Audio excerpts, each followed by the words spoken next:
Please rise for the start of today's meeting, September 11th, 2023. We'll begin with a short prayer and then our pledge. Almighty God, grant us the wisdom to make those decisions that are in the best interest of all of our residents. May the Heavenly Father of us all bless those who have given the ultimate sacrifice in service to our nation, and may He watch over and protect our servicemen and women now guarding the gates of freedom. Salute to our flag, please. I pledge allegiance to the flag of the United States of America and to the republic for which it stands, one nation, under God, indivisible, with liberty and justice for all. Thank you, everyone. Please be seated. Jessica, roll call, please. Statement of publication first, then we'll do a roll call. How's that sound? Take notice that this regular meeting of the Mayor and Borough Council being held on this 11th day of September 2023 has been posted and advertised in accordance with the Open Public Meetings Act, Chapter 231, Public Law 1975. Roll call. Councilpersons Balca. Here. Conti. Here. Novak. Here. Anoha. Here. Roberts. Here. Zabrowski. Here. Okay, at this point, I'll move for the approval of the prior minutes of the mayor and council. Council president, please. Thank you, Esteemed Mayor. Do you mind if this is delegated to the next point of contact if possible? Sure. Mary, would you read the, I move that the minutes is listed under the agenda under 2 be approved, subject to correction if necessary. Second. roll call, please? Councilpersons Novak. Yes. Balca. Yes. Conti. Yes. Anoha. Yes. Roberts. Yes. Zabrowski. Yes. Okay, at this meeting, we do not have any proclamations or presentations, but we do have a need for executive session at this time. That should only take approximately 10 minutes. Can I have a motion, please? Oh, first we'll read and then we'll do our motion. Resolution for closed session, whereas Section 8 of the Open Public Meeting Act, Chapter 231, Public Law 1975 permits the exclusion of the public from a meeting in certain circumstances, and whereas this public body is of the opinion that such circumstances presently exist, now therefore be it resolved by the Mayor and Borough Council of the Borough of Saraville, County of Middlesex, State of New Jersey as follows. The public portion of this meeting is hereby adjourned in order that the governing body may meet in closed private session for approximately 10 to 15 minutes to discuss the following matters: litigation and contract negotiations. Following the conclusion of said closed session, the governing body shall reconvene the open portion of this public meeting to consider any other matters which may be properly brought before it at this time. The nature and content of the discussion which occurs in closed session shall be made public at such time as the need for non-disclosure no longer exists. This resolution shall take effect immediately. Move the resolution be approved on roll call vote. Second. Roll call, please. Councilpersons Novak. Yes. Balca. Yes. Conti. Yes. Anoha. Yes. Roberts. Yes. Zabrowski. Okay, at this time, we're going to retreat into the room right over here. That should ensure a true 10-minute meeting, and then we will reconvene.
Do I have a motion to go back into, oh, sorry. Go ahead. Hold on, give Jess half a Alright, second. Got it. Okay, so moved. Do I have a second?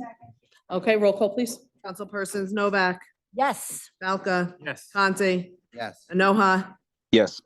Roberts, Zabrowski. Okay, at this time, we're going to move to the public hearing on the following ordinances. Jess? Ordinance number 29-23, an ordinance of the Borough of Saraville authorizing the sale of certain real property located at Block 56, lots 1.01, 2.01, and 2.02, Block 57.02, Lot 1, Block 57.04, Lot 1, Block 57.05, Lot 1, and Blocks 58, Lots 6 and 7. And for the public's info, those lots correlate to which property again? Landfill 3. Thank you very much. Okay, at this time, I'll open to the public for any and all comments regarding this particular ordinance and this ordinance only. Seeing none in person and none online, I'll entertain a motion by Administration and Finance Committee. Councilman Balca, please. Move the public hearing be closed. The ordinance adopted on second and final reading and advertised according to law. Roll call, please. Councilpersons Balca, Yes. Conti, Yes. Novak, Yes. Enoha, Yes. Roberts, Yes. Zabrowski. Yes.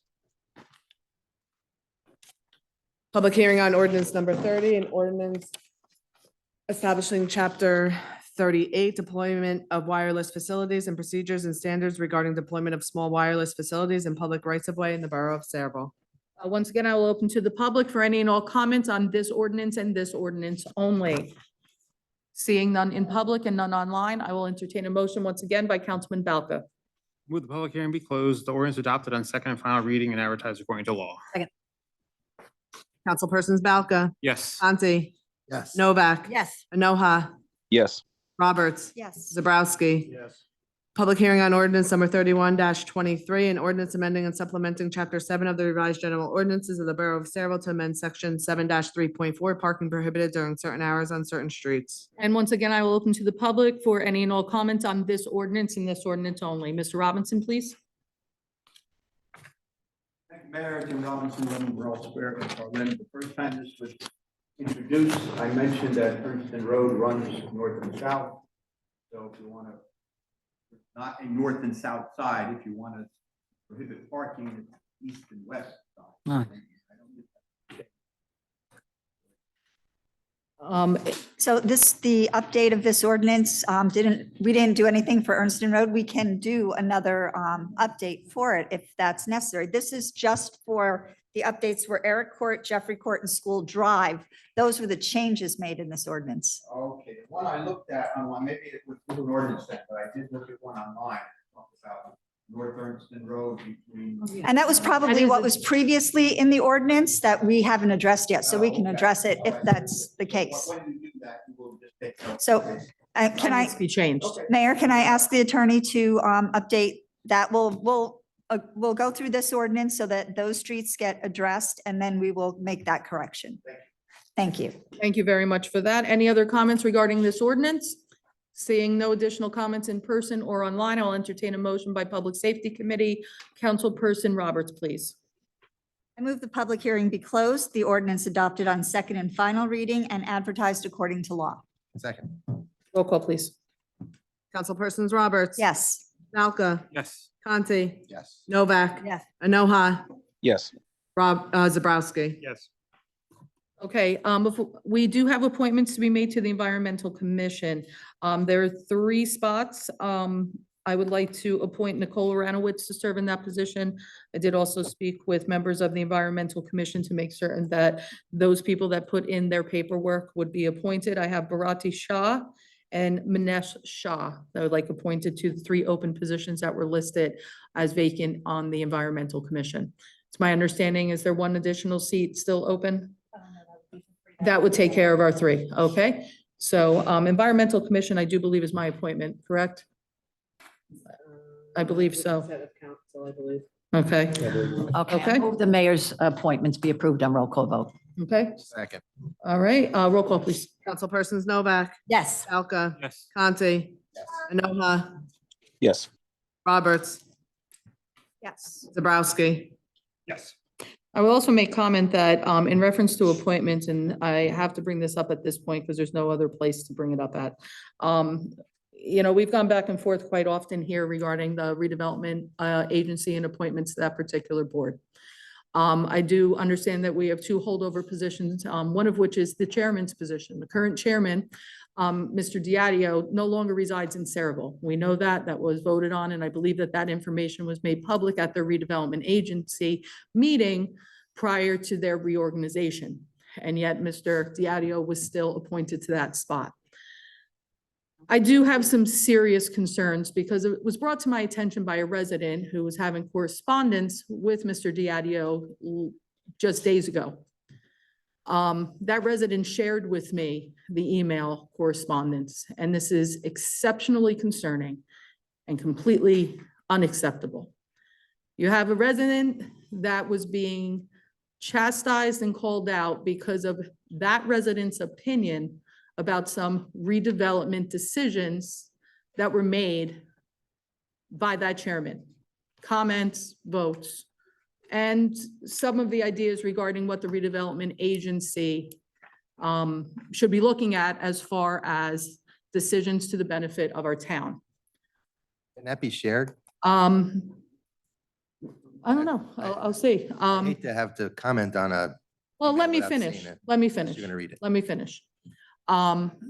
This resident is concerned because the response by the chairman in his official capacity, stating as chairman as the redevelopment agency, continued to lambast this, my personal opinion, lambast this particular resident, telling him that he did not understand or know, nor would he comment to somebody about the redevelopment agency's decision. He basically chastised the person and said they don't know enough about redevelopment to make comments, and that resident was not permitted to contact him any longer.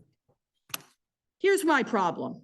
Maybe when you're not a resident of the town and serving as the chairman, maybe you feel that you don't need to answer to the residents of the town.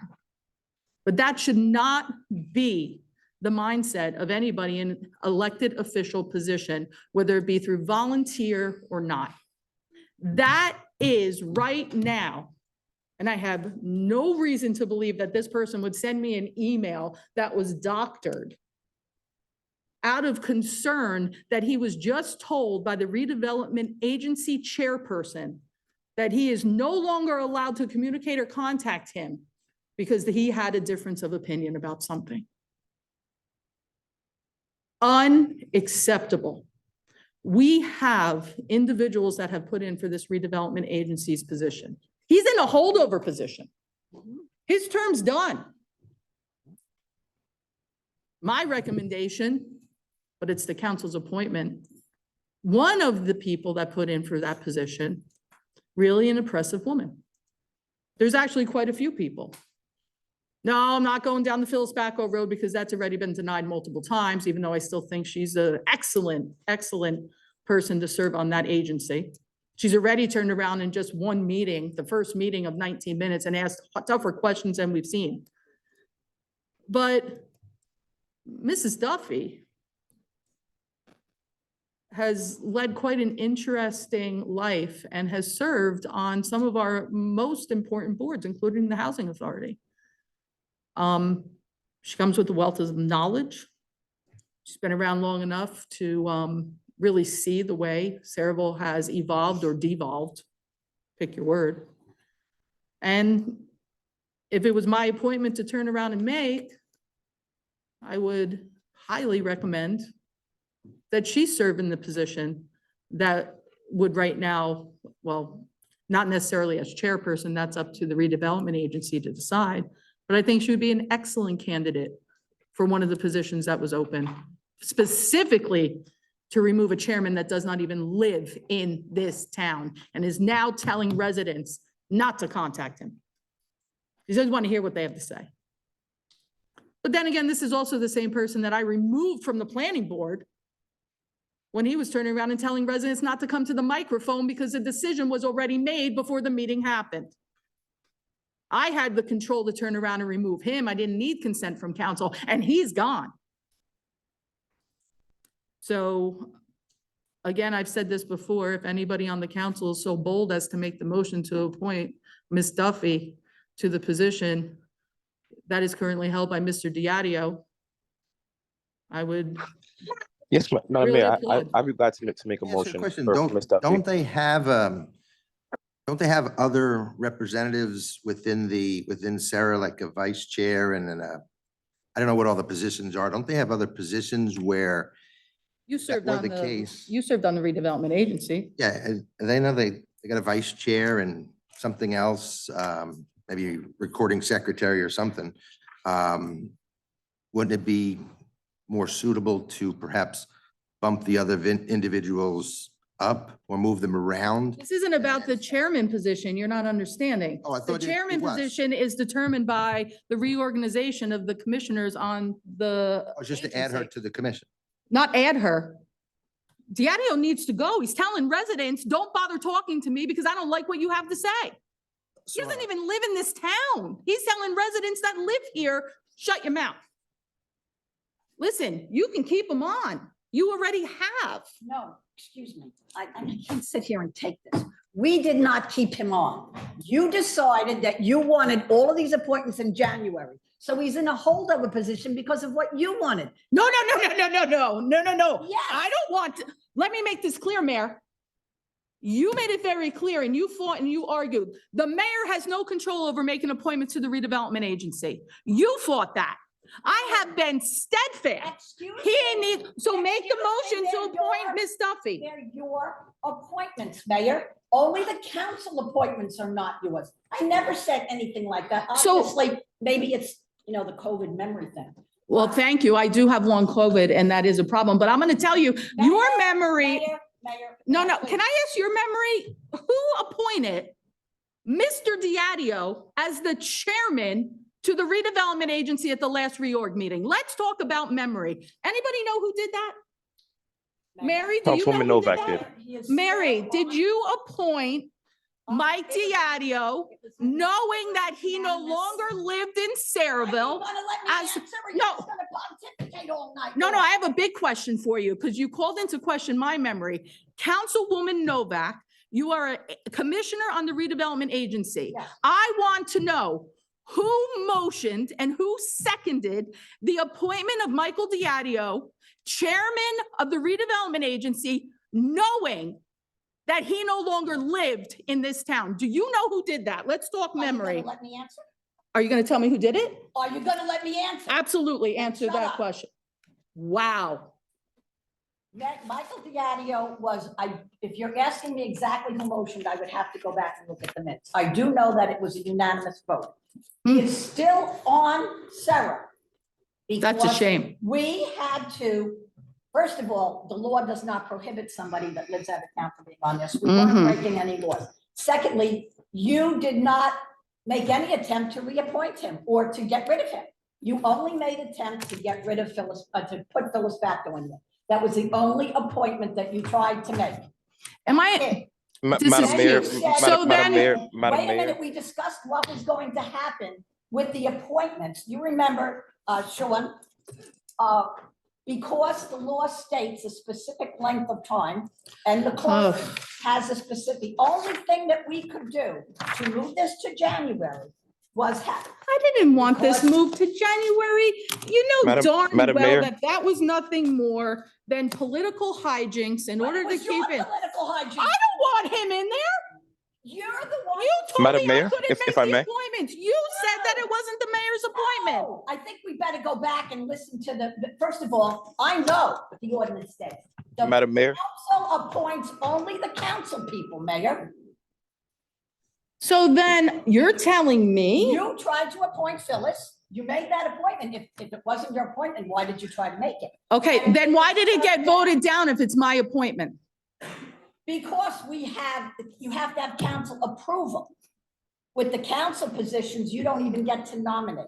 They are your appointments with the council approval.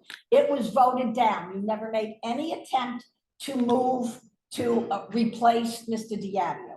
Then at the same time, there was this discussion, you wanted it in January. We all agreed, how can we do it legally? Well, we can't extend somebody's term And we can't shorten somebody's term legally, but we can have a holdover. The man is This was gone. the legal opinion. And Okay. that's why he is still sitting there. This is what's called political hijinks, ladies and gentlemen. Only if it's your It's thing. very, what do I have this, what state do I have other than listening to my residents?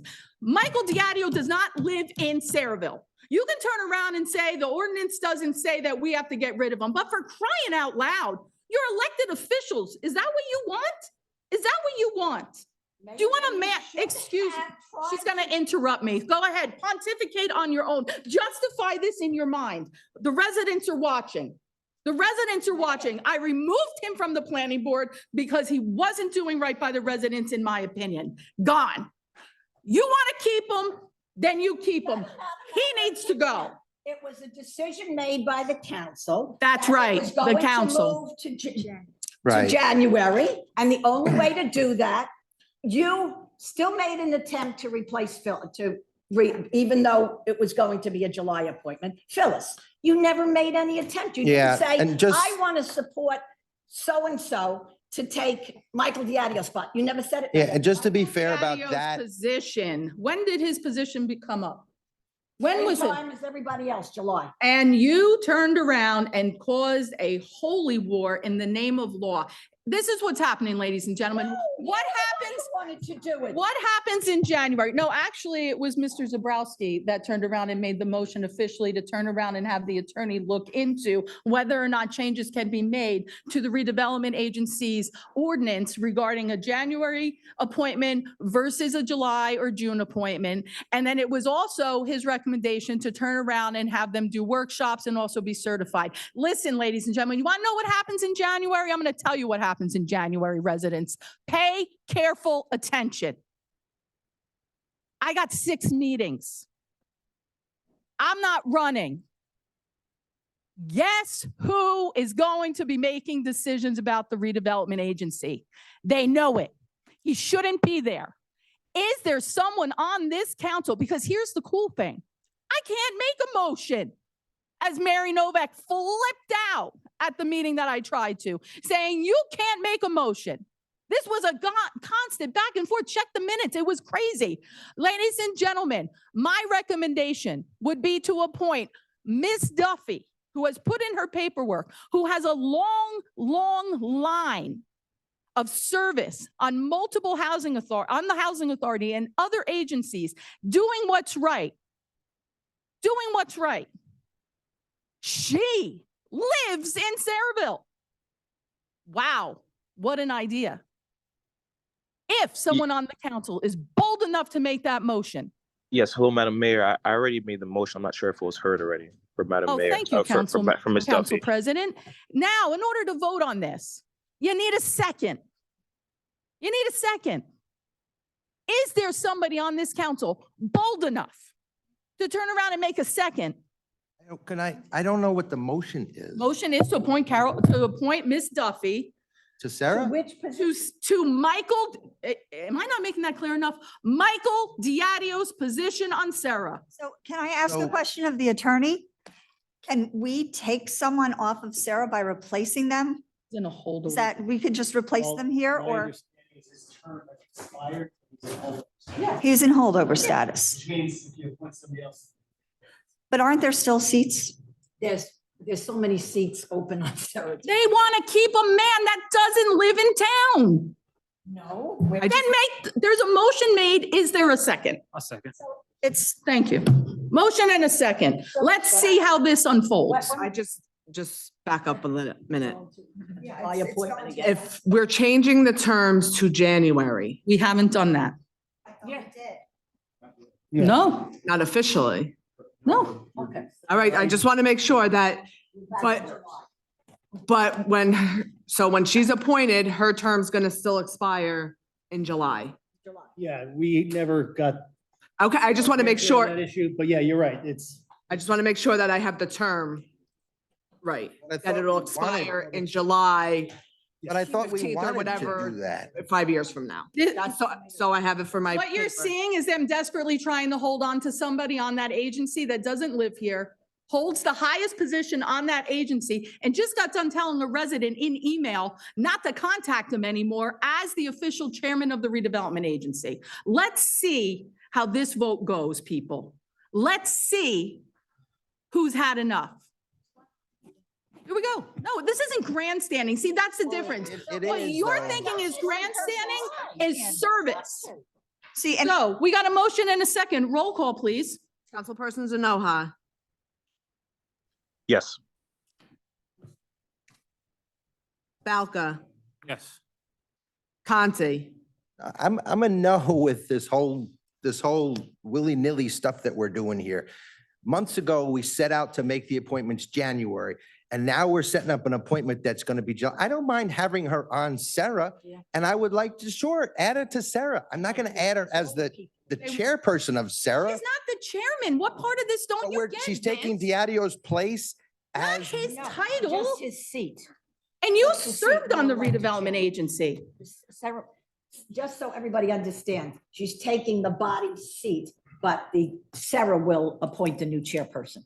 so we're adding her to Sarah. There's no adding. You're replacing Mike Diadio. You know, the man that doesn't live here anymore? What? What part of this don't you get? I'm saying one step at a time. You want to take someone out, you want to put someone in, there's different. No, he doesn't have a position. He's in a holdover position. His term expired. You guys leave him there. Leave him there if you want. Let the public see where you stand. He doesn't live here. He told a resident, don't bother to talk to him. He told residents during planning board meetings not to come up to the microphone because decisions were made already in the backfield. And now you want to keep him as the chairman. You have an appointed, you have a person that is well qualified. Actually, I'm You guys do what you that- want. There's only a few more We're in the meetings middle of a before the end vote. of the year, before we reorganize again. Why What'd are you we vote? Is it making? your turn to vote? Did Vince give a vote? Vince said no. Roll call. Let's go. So, again, so I would like to, what we set out to do a few months ago, I would like to set up these appointments for January. And if we do this, I think it screws everything up. No. Because now she's coming in for doesn't July, screw and then we anything leave it up. in July. We got some in July, we got some in January. I don't get it. It's called the I'd rather waiting go game, through people. I'd rather go through with the plan that we had. You can't talk from the audience. We will turn around though, I'm sure, and have plenty of discussion. Listen, We here's the can- motion. Do you want to place Miss Duffy in the Sarah appointed position or not? It's a yes or no. You can talk all day about what you wanted to do. You haven't done anything. You're the council. That ordinance hasn't been changed, and there's a reason why. You're all seeing it. Wait a minute. The reason why, I bet. you What's if the you were to vote? look- If you were to look at the record, I asked a couple of Mr. times Conti, when why this is was Mr. done. Conti, it's his position to speak and vote respectfully. It's a vote, okay? Where are we in the roll call? What do we have? Refresh my memory. Vince, no? I'm a no for now. I take them Okay. out in January. Novak, If this was done in July, Mike would be gone. You know, I don't understand why all of a sudden. it's become that- Not here, and you didn't do anything with it. But, you know, Mike had no intention of, applying again. He just did it, he was staying for the holdover, so Mm. I don't think he cares one way or the other. Yes or no, Mayor? Are you keeping them or not? But I will have a problem changing it to January. If we're doing Julys, we're doing Julys. Well, that's a different vote. What's No, your it is. vote now? Are you I said appointed? I have no problem with it. What does that mean? A yes or a no? I don't know if you can put, I have no problem with it. It's a yes? Oh, it's a yes. Let's see where else we go. Roberts, No. Zabrowski, I mean, no, for this reason, I think Mr. Dadio does not deserve to be on there. He should be several residents that's sitting there. Quite frankly, I would publicly announce that he should resign and he should resign immediately. However, I don't think we should be appointing anyone. Mrs. Duffy is probably a very capable candidate, but at this stage, with Sean still working on the ordinance and the revision, I'd rather go through that process so that a new appointee understands what their responsibilities are before we actually appoint them.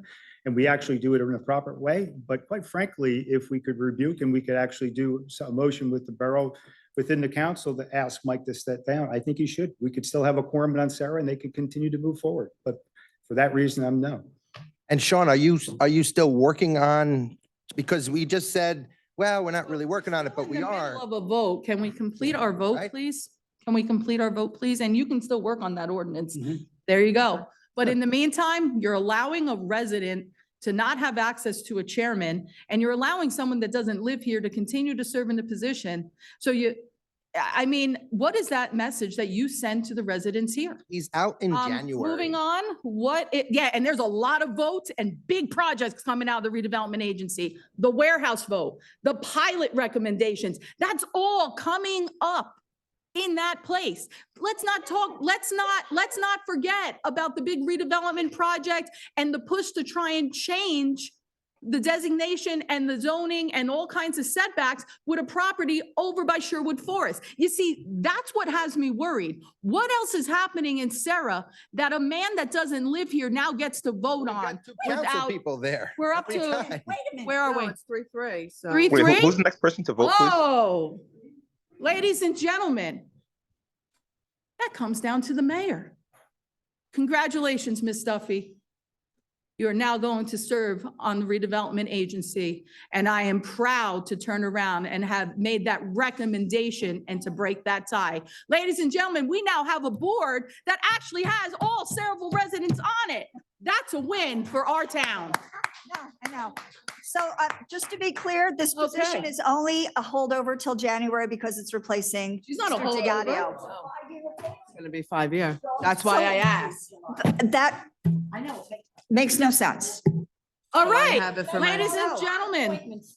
Could we replace some of the poor people that died on Sarah? We have all these empty seats on Sarah, and you've never replaced any of them. Well, hey, every time I try to replace someone, you typically vote them down. You want to try for Phil? Do you want to try for a Phyllis for 3? Mayor, Let's go. Mayor. Ladies you and tried gentlemen, To replace one person, Phyllis, and it was voted down. And that was bipartisan voting down, okay? So, but there's still a lot of other empty seats that we've got so many great people that put in applications. I'd love to see these seats filled. but you wanted to hang on them. Well, no, you actually voted to remove. I'm actually proud of you, Mayor. I'm proud of you. That's all I'm saying. Okay, ladies and gentlemen, I'm good with appointment. Let's go to new business. Introduction of any following ordinance. We have none. Resolutions. I need open to the public first for all resolutions listed. Any comments on the resolutions that are listed, under our borough agenda, public or online? Seeing none? Ladies and gentlemen, then I'll entertain a motion in order to approve the resolutions as listed, close the public portion and approve the resolutions as listed. So moved. Is there a second? Second, roll call, please. Councilpersons Novak. Yeah. Balca. On bill list, the 241, I need to abstain on Kelly Wolf to check. Yes on all other items. Ju- Just the Kelly Wolf item. Kelly Wolf. Yeah. Do you have the number Yeah, the number. on the bill list? Yeah, I think you said 241 was? No, that's the number of the Oh, that's the reso. res- Zone number? Resolution number. I'd have to open up. I don't have my paper bill list with me.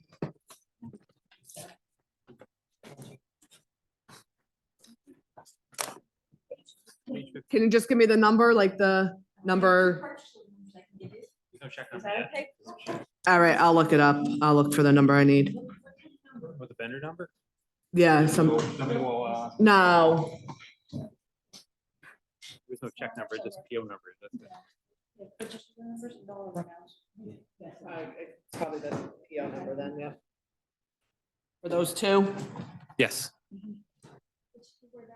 2304,582 and 2304,850.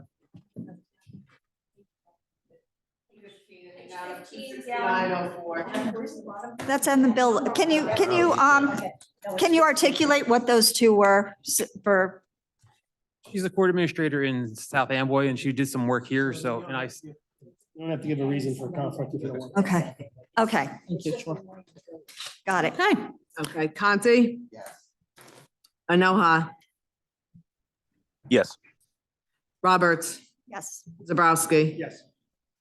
All right, I just need a motion to accept the correspondence as listed on, under number 8 on the agenda. Correspondence be received and filed as listed on the agenda under 8. Second. Roll call, please. Councilperson Novak, Yes. Palka, Yes. Conti, Yes. Enoha, Yes. Roberts, Yes. Zabrowski. Yes. I would also like to wish Jody Klossick all the best. Is this retirement, I say? Yes. And that is effective December 1st. Again, this is another individual. I'll just ignore that I saw that until December 1st because she has served us for a very, very long time. Great family. I actually knew her daughter very well when she was in the high school and hardworking. And I'm sure she'll still be walking up and down South Pine Avenue when I see her. So thank you, Jody. I'll stop by and see you before December. All right, let's move on to our mayor and council reports at this time. Administration and Finance, Councilman Balca, please. Yes, administration is hardworking, like, trying to secure more grants and grant funding for us. And we do have a longtime employee. I want to wish well on her retirement, Jody Classic, over in the water department. And other than that, progress, Mayor. Very much. Let's take a look at public safety next. Councilwoman Roberts, please. And I just want to thank all of our first responders, the police, the volunteers and the fire department and EMS, especially in remembrance with 9/11 and all that you do and all that you face to keep us safe. And I appreciate that. I am looking forward to some of the festivities coming up. I'm sure Mary is going to be talking about some of the good things we have going on. And I think we've gotten a handle, and Councilman Zambrowski, if you have any new news about the noise from Edison, I'm sure we would love to hear about it. I saw a couple of things going back and forth, but you've taken a really good lead on it, so thank you. Yeah, no, I appreciate that. And actually, I do have an update because I think over the weekend, I think it was Saturday over to Sunday morning, we again, at least I know that I heard the salsa music that was emanating or coming out very loudly. I think it was about 4 o'clock in the morning. I did contact the Edison Police Department, their administrative staff, their officers have been diligently trying to locate these, what turns out to be these pop-up car parties where the participants will open up their trunks and they have these large speakers, these boombox speakers, and they play music. It had, I think the last time I talked about it, it was happening down in the water area. This time it was in the warehousing area. So the good news is that they're diligently working on this. They have assignments. They're trying to batten this down. The bad news is it moves from location to location.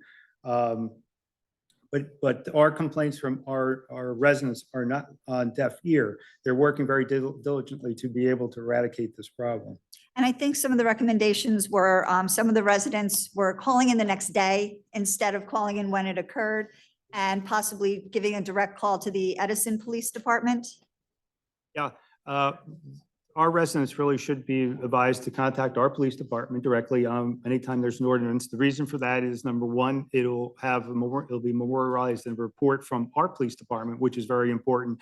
Our dispatchers will contact Edison, who are much aware of it as well, and we'll have a collaborative effort to hopefully see this go away. Okay, great. And if they wake you up at 4 a.m., make the call at 4 a.m. so that we can respond to it. Thank you. Thank you, Councilman. And I look forward to seeing everyone throughout the month. Thank you.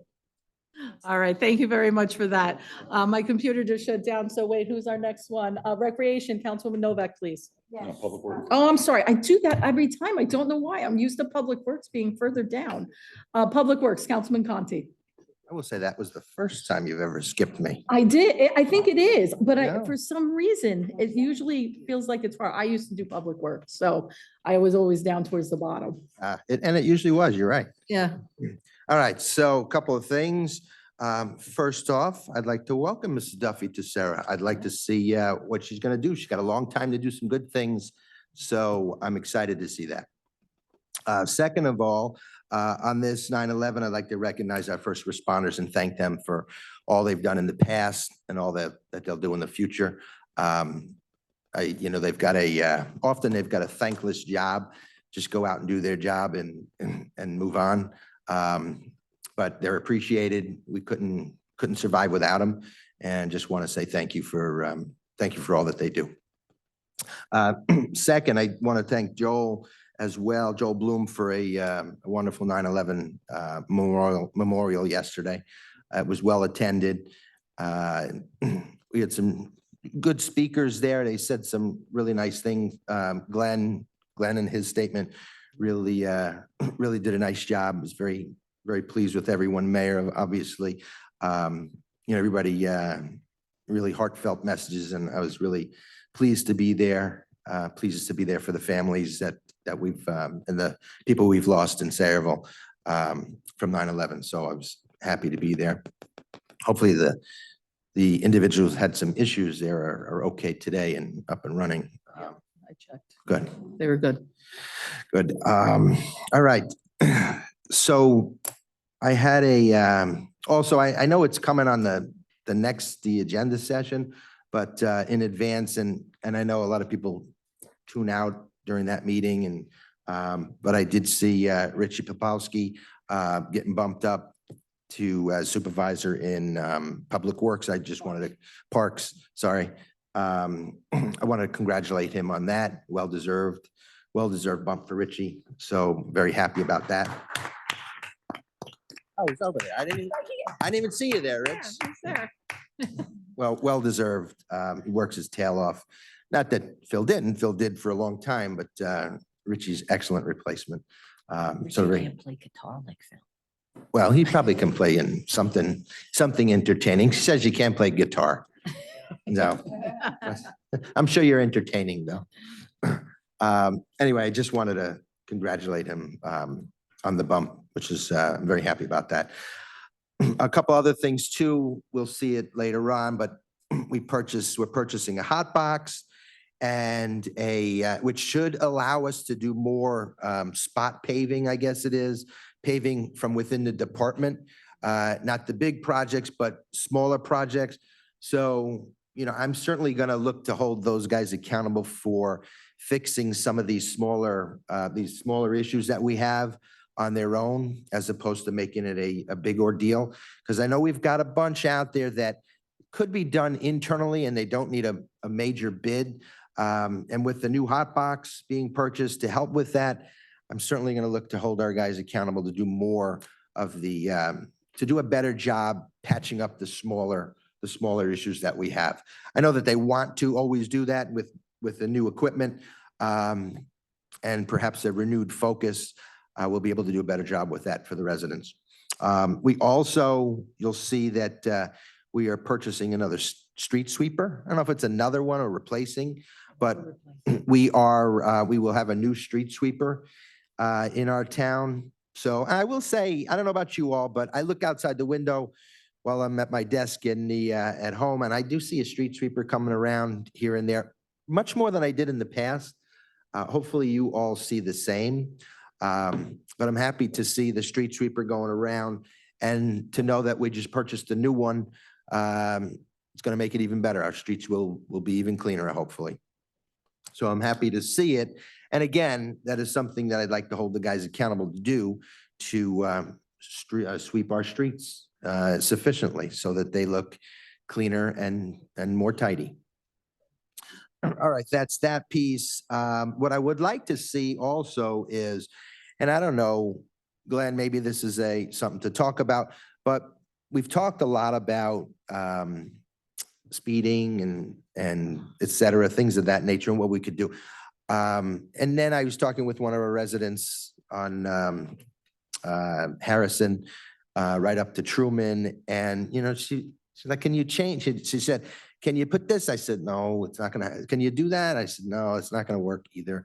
And I just was thinking about painting the streets more to either say slow down, putting up more sign. I just think we need this intense effort around town, whether it be signage, yellow signs, yellow flashing signs, signage on the ground to say slow down or 25 miles, whatever it may be, just to raise awareness to the speed limit and to adhere to it.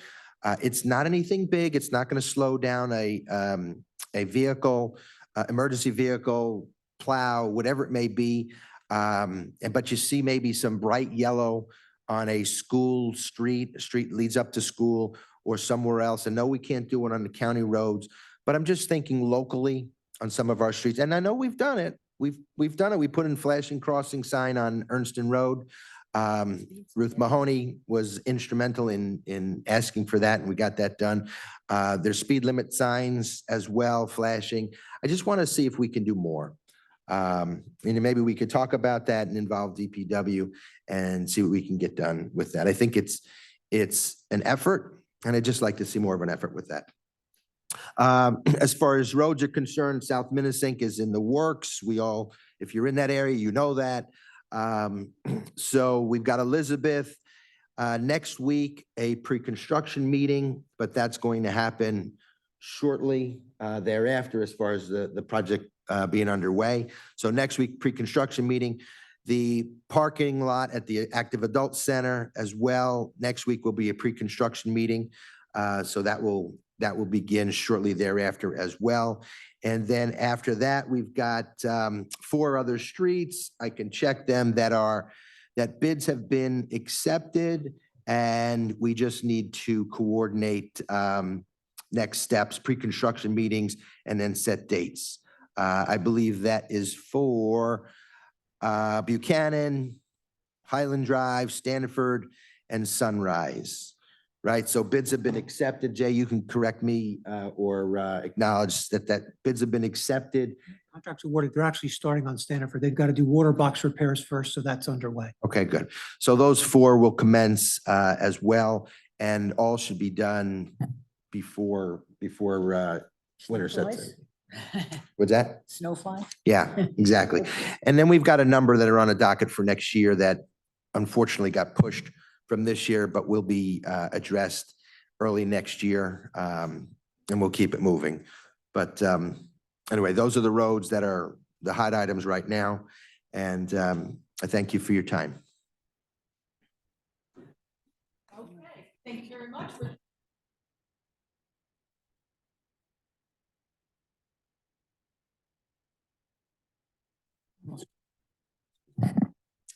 Okay, we're all aware that Sable Day is on the 24th. Everybody's really looking forward to that. Our car show is on the 23rd. Hit the Bricks is October 14th. Trick or Trunk is October 27th. All of these things are usually extremely well attended, and I hope that it will be again this year. I would like to thank Public Works Maintenance. The last street sweeper was purchased in the 90s, and I'd like to thank them for keeping that truck moving well past its life expectancy. I also like to welcome our new superintendent, of Parks, and say that we will miss Phil. I mean, because Phil's actually, I wouldn't even be able to see him anymore because he's moving to Florida. So that's going to be tough on us. He was a really good guy. I just would like to make one more comment on Sarah, just so everybody understands this. Sarah does not approve pilots. Only the mayor and council can do that. Regardless of what Sarah recommends, it's still up to us. We don't make any decisions. We make recommendations. Everything has to go through, whether it goes through the planning board to the council or just to the council. We do not take votes on anything like that. So there's been a lot said. I've had to talk to people, in town that think that, Sarah makes these decisions. Sarah does not. So the people that you elect up here are the ones that are going to make those decisions. And other than that, Mayor, progress. Thank you very much. May I ask a question? Where the Trick or Trunk, is it going to be at the same location this year? Do we know? To the best of my knowledge, yes, up in, Park? yeah, Okay, perfect. Thank you. soccer. All right. Ladies and gentlemen, water, sewer, and environmental, Councilman Zabrowski. Thank you, Mayor. Progress for water and sewer, with the exception, I do want to congratulate Jody on her retirement. I've known Jody a long time. She was a very diligent employee for the water department, and she's sorely going to be missed. Secondly, I do want to echo the words of a number of our council people who attended yesterday's memorial service. It really was a tremendous service. There were a number of dignitaries that were there, and I had an opportunity to talk to Congressman Pallone, who said, I come to Sayreville every year because you do it best. And I can't think of a better compliment, in particular for an event such as that is so solemn and so important to our town. So just again, congratulations to everyone that was involved. And again, I'm so happy to always see a very big turnout. I want to turn to our Environmental Commission very quickly. I appreciate the fact that we have new appointments to the Environmental Commission.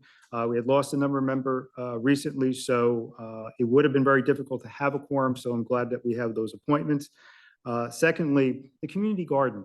The community garden, which is really a wonderful addition onto MacArthur Avenue, looks beautiful. But the people that run the community garden it's not just the garden, it's much more than that. There are a number of educational programs that go on throughout the year, whether it's about composting, seed starting, pest management, or what have you.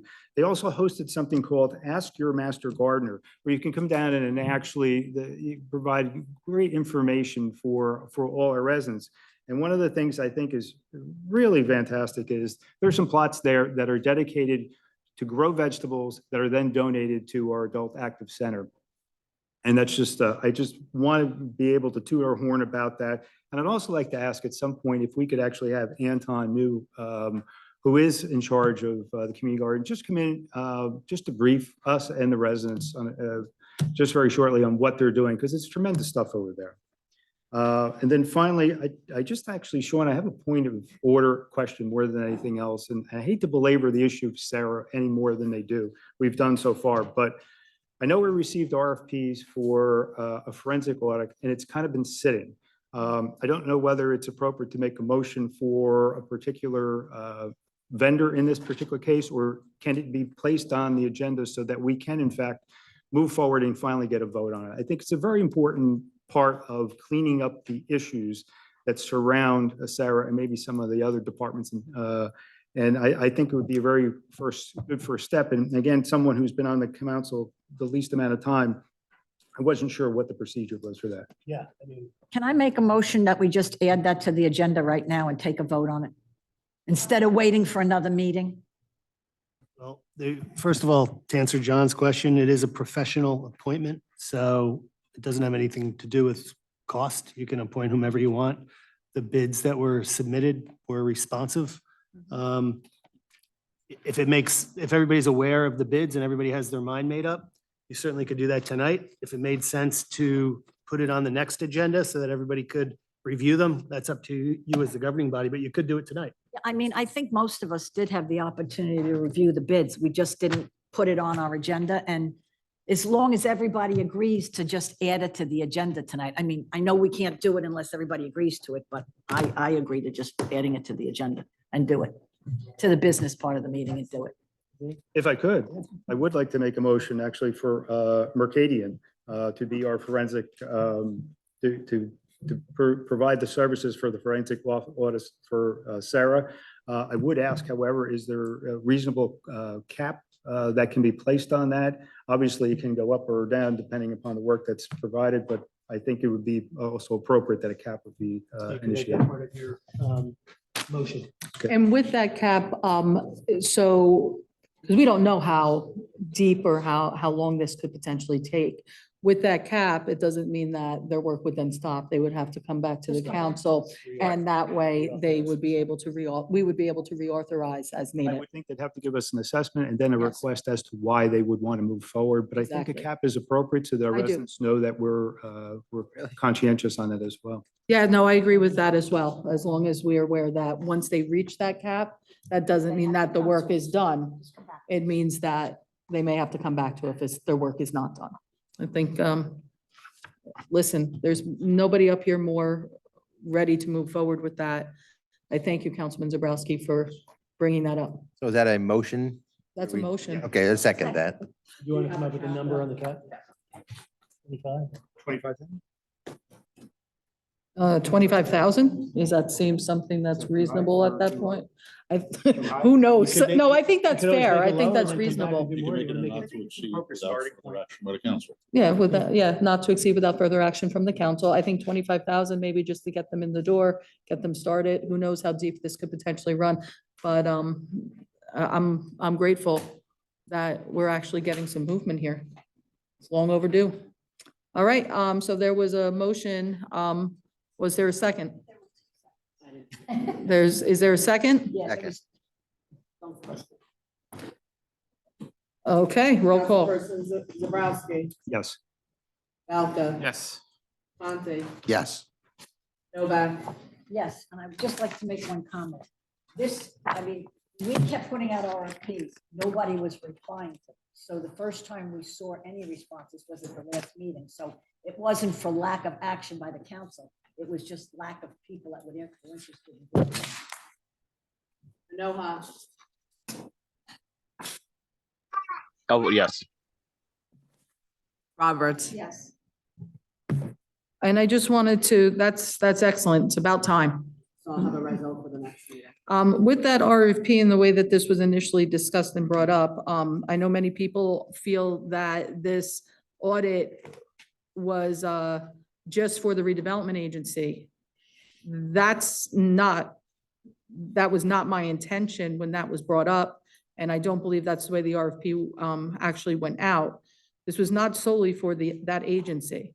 That was in reference to any agencies or any departments that were deemed necessary and that Mr. Palando had a hand in. And my biggest concern, in addition to the redevelopment agency, is also our recreation department, as he served as the president of one of the associations that we recognized as the borough, and that those needed to be looked into as well. So I hope that the council will I think it read as any department deemed by the, deem necessary by the auditor. by what Yes, they that come is- up with.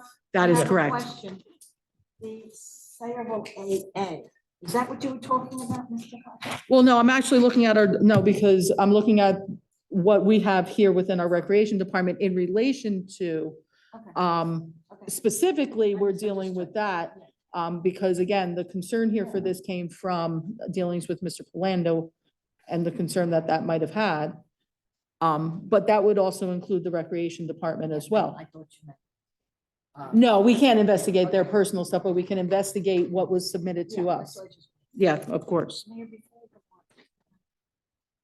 on. Yeah, of course. Just a couple of things that I forgot. I'm sorry, my handwriting anymore. I just wanted to point out that we did approve the expenditures to put the pickleball courts in. I never even heard of pickleball before, but I get calls on this or emails constantly. People are very excited about that. So we did appropriate the funds and we have a contract out for that. And also, if everybody would go along with me in giving a standing ovation to former councilman, former detective Ken Kelly, who not only was somebody who ran the 9/11 services for years and years and years, but he was instrumental. Do you mind speaking into your mic? And designing that, he worked on this for years. And so many people, his health prevented him from not only not running this anymore, but not being there on 9/11. So many people, you know, Vicky, particularly the families, the Hughes family and Donna's fiance. I would love to give a standing ovation to Kenny Kelly for all of his years of hard work on this.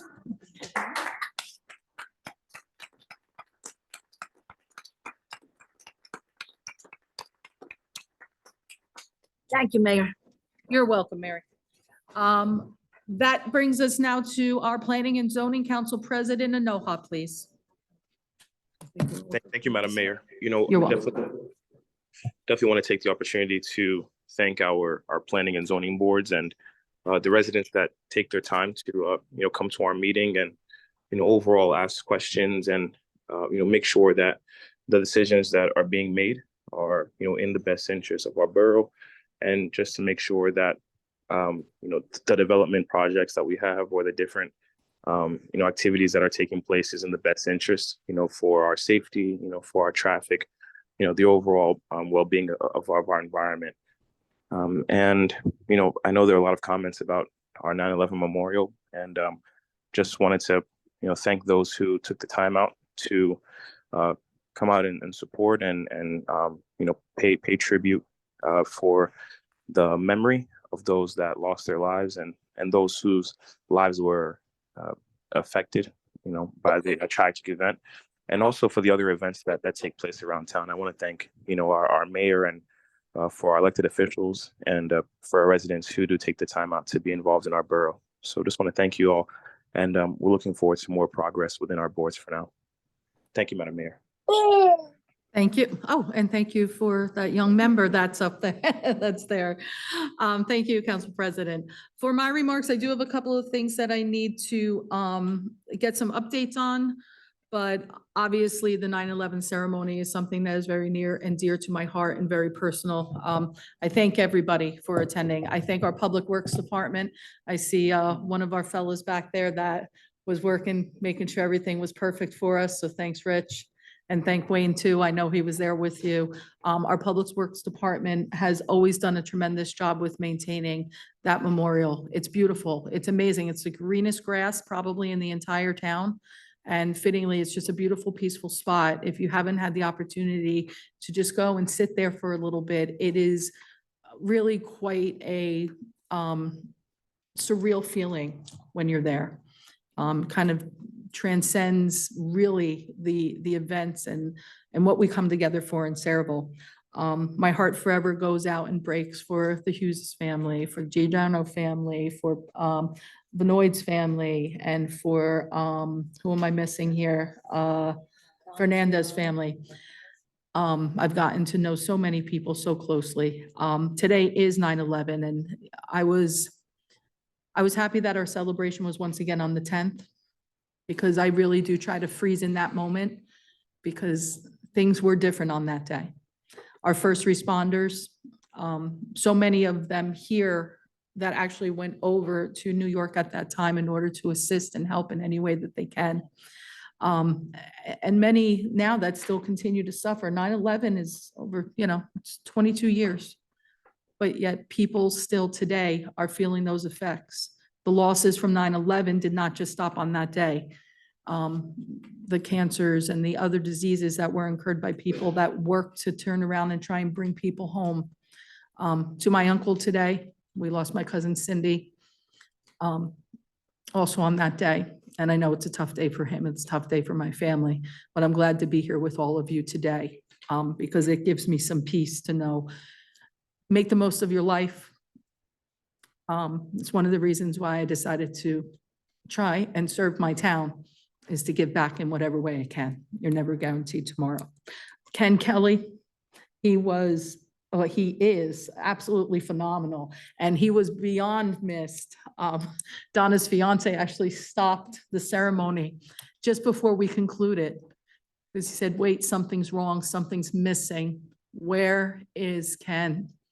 Because he has made such an impact on that. And Ken, if there was a way he could have been there, he would have, but he did not want to take away from the service, because he knew he couldn't do the justice that it deserves. And that takes a very, very humble and proud man and dedicated man to turn around and step down from that. So Ken, we love you. I'm glad I got a chance to talk to you not too long ago, and I hope that you're doing better. So thank you for indulging me in that time. I do have to get back to some business here, though. First and foremost, we need a light update. I see David reached out to me. Sherwood is still without lights, but because, I actually drove there and I did not climb up the pole like I said I was going to. I almost did. You have an update, because that's a little bit hairier than what we thought. Glenn, can you give us an update on what's going on with that road? I do. Jersey Central went out and assessed. There's multiple breaks in the line from the FiOS work.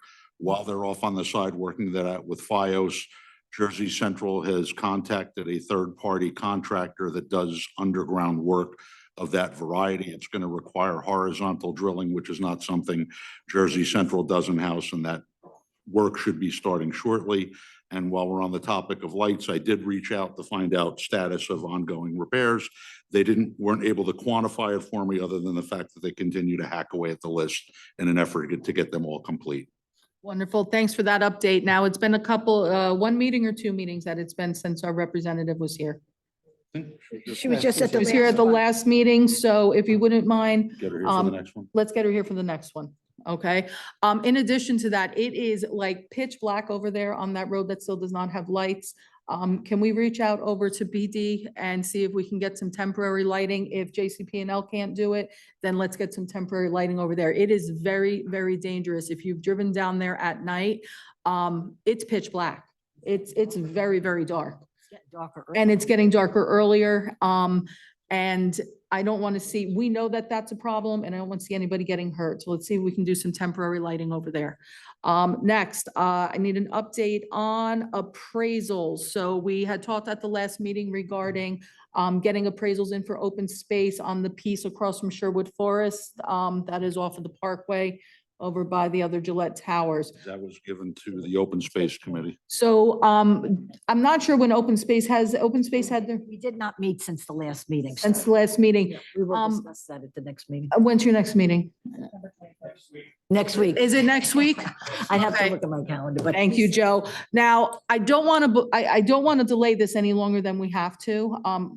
But I do want to hear from Open Space and make sure that they're okay with this. Mayor, I can't imagine they're going to say no. They're probably going to be pretty excited that they're like, wow, we get to take a look at something. Joe, you're in contact with Open Space as well, because what's going to have to happen then is, He's the chair. oh, you're the chair. I don't know what Joe, I'm getting Since it tired was here. First formed. he's So the Joe, chair. it's coming your way. And then we can turn around and expedite that and get it done as quick as possible. It does not have to come back to the council. We're shooting for 3, Joe, like we always do. 23 years, Joe? 23, he's only 25. Yeah, 23 Years. It's like I said, not bad. Sheldon Cooper started when you were 2. Genius. All right. And I think, let's see, light update 9/11, appraisals from Sherwood Forest. I think that does it for me right now. All right, ladies and gentlemen, progress on my end. It's public portion time. And I've got no one on, so that means Jim, it's all you. Robinson, 11 Burrell Square, First Bank. Thank you all.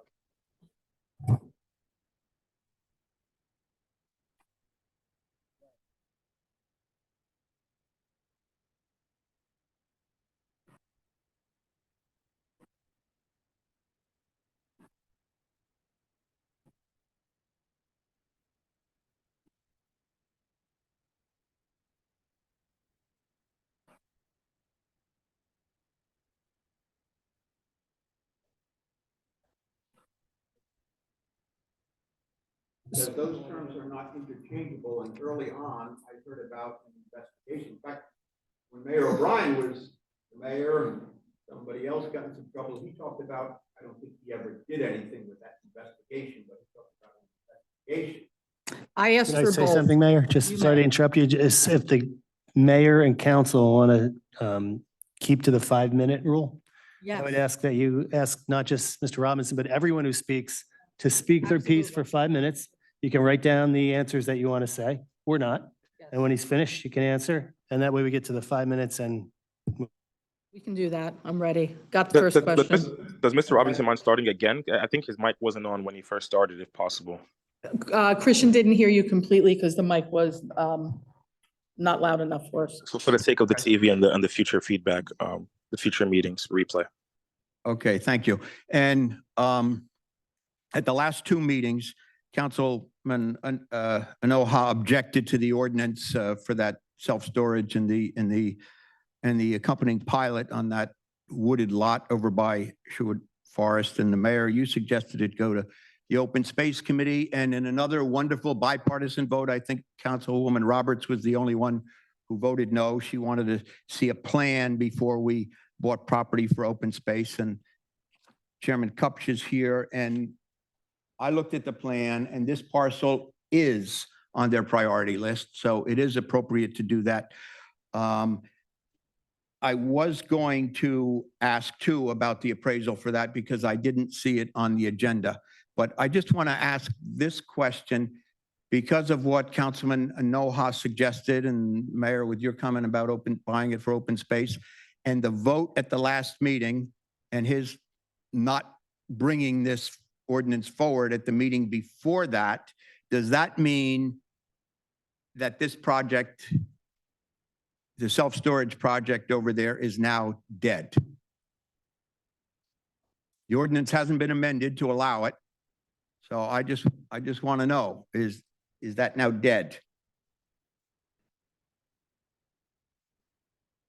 Is that Not yet. a? I'm not even sure what. Not yet. I'm up to 3 questions. I got you. Oh, I have to keep going and Oh, yeah. then. and Yeah, then we'll hit and that. then you'll Yeah. answer, okay, and then, and speaking, somebody mentioned, I mentioned pilots, and Mr. Mealy from Trammell Crow happens to be here, I guess to talk about pilots as well, and he and I had a wonderful conversation while you were in executive session. I very much appreciated the opportunity to talk to him, to pitch to him what I have wanted since day one, since that planning board meeting, Road. that road, the connector road, to go not out to Hartle Road, but to go as close to the old Sunshine Biscuit and Bordentown Avenue as possible so that trucks will bypass most of Journey Mill Road and quickly get onto Bordentown Avenue and go out to Old Bridge Turnpike, Route 18, or the New Jersey Turnpike. And I appreciated my conversations with him. He has a plan to do that. It's not an approved plan, but he has it written out, his drawings as to how that can be done. So that would be a tremendous step forward, as you know, at that meeting that you talked about, Mayor, where Absolutely. Chairman or Planning Board Member Daddio told us, this is happening. I brought it up then and have been on this since then. That would be a wonderful addition to the town if these warehouses are going to open, and Mr. Mealy says they're going to open by the end of this year. That road would do a great thing to eliminate traffic or reduce traffic anyway. So I very, very sincerely hope that happens because it's something that I first suggested at this podium 2 years ago before that was approved, and I think it ought to be done. Now, with respect to pilots, and I know Mr. Mealy is here to talk about the pilot, I too want to talk about the pilot. I have referred to that Trammell Crow pilot as a $10 million taxpayer giveaway. You know my feeling on it. I know that the administrator back in April asked Phoenix to take a look. We understand for a while they were negotiating the pilot agreement. The last meeting I asked about it, I think those negotiations have stopped. It's 5.5 minutes now. If you could wrap it up, please. I want to know where we are. And as I mentioned at the last meeting, we're talking about a $10 million issue here. So, per minute, that's a lot of money. So I would indulge the attorney to give me a few extra seconds here. But where do we stand on these pilots? Where does the council stand on these 2 pilots at this point? There's the Pure, and That's six I don't know minutes the now. details on that, but the Trammell Crow one, that I've looked into because of the amount of money that's involved there. So All I right. appreciate the council's feedback on that, and take more than 5 minutes. Thank you. For sure. Thank you, Jim. Let's address those now, so that way we don't have additional piggybacks. We might answer some questions. So we're gonna hit these first, Ken, and then I'll call you up, okay? So first one here, if my notes are well, we have investigation versus audit. Great question. I will tell you that going back to when I first brought this up, I asked for both. I asked for an audit and an investigation. Right, with special counsel, exactly. Right now, this particular motion is just for an audit at this point. So we're looking at financials. What's that? when we first went out for for RFPs, is that the right term? Is this RFPs on this one? When we first went out for RFPs on both, we got nothing back for investigation, a special counsel for investigation. Second time, did we put it out for both? It went out twice, still nothing then. So we still don't have anything on that point. However, that doesn't mean that we don't turn around and try again. Okay, every single day, different things change. And I think that, again, the council's decision here, but you can authorize Jess once again to turn around and give it another shot until we get hopefully somebody that's going to look into that. You know, I know there's still investigations going on right now outside of the borough.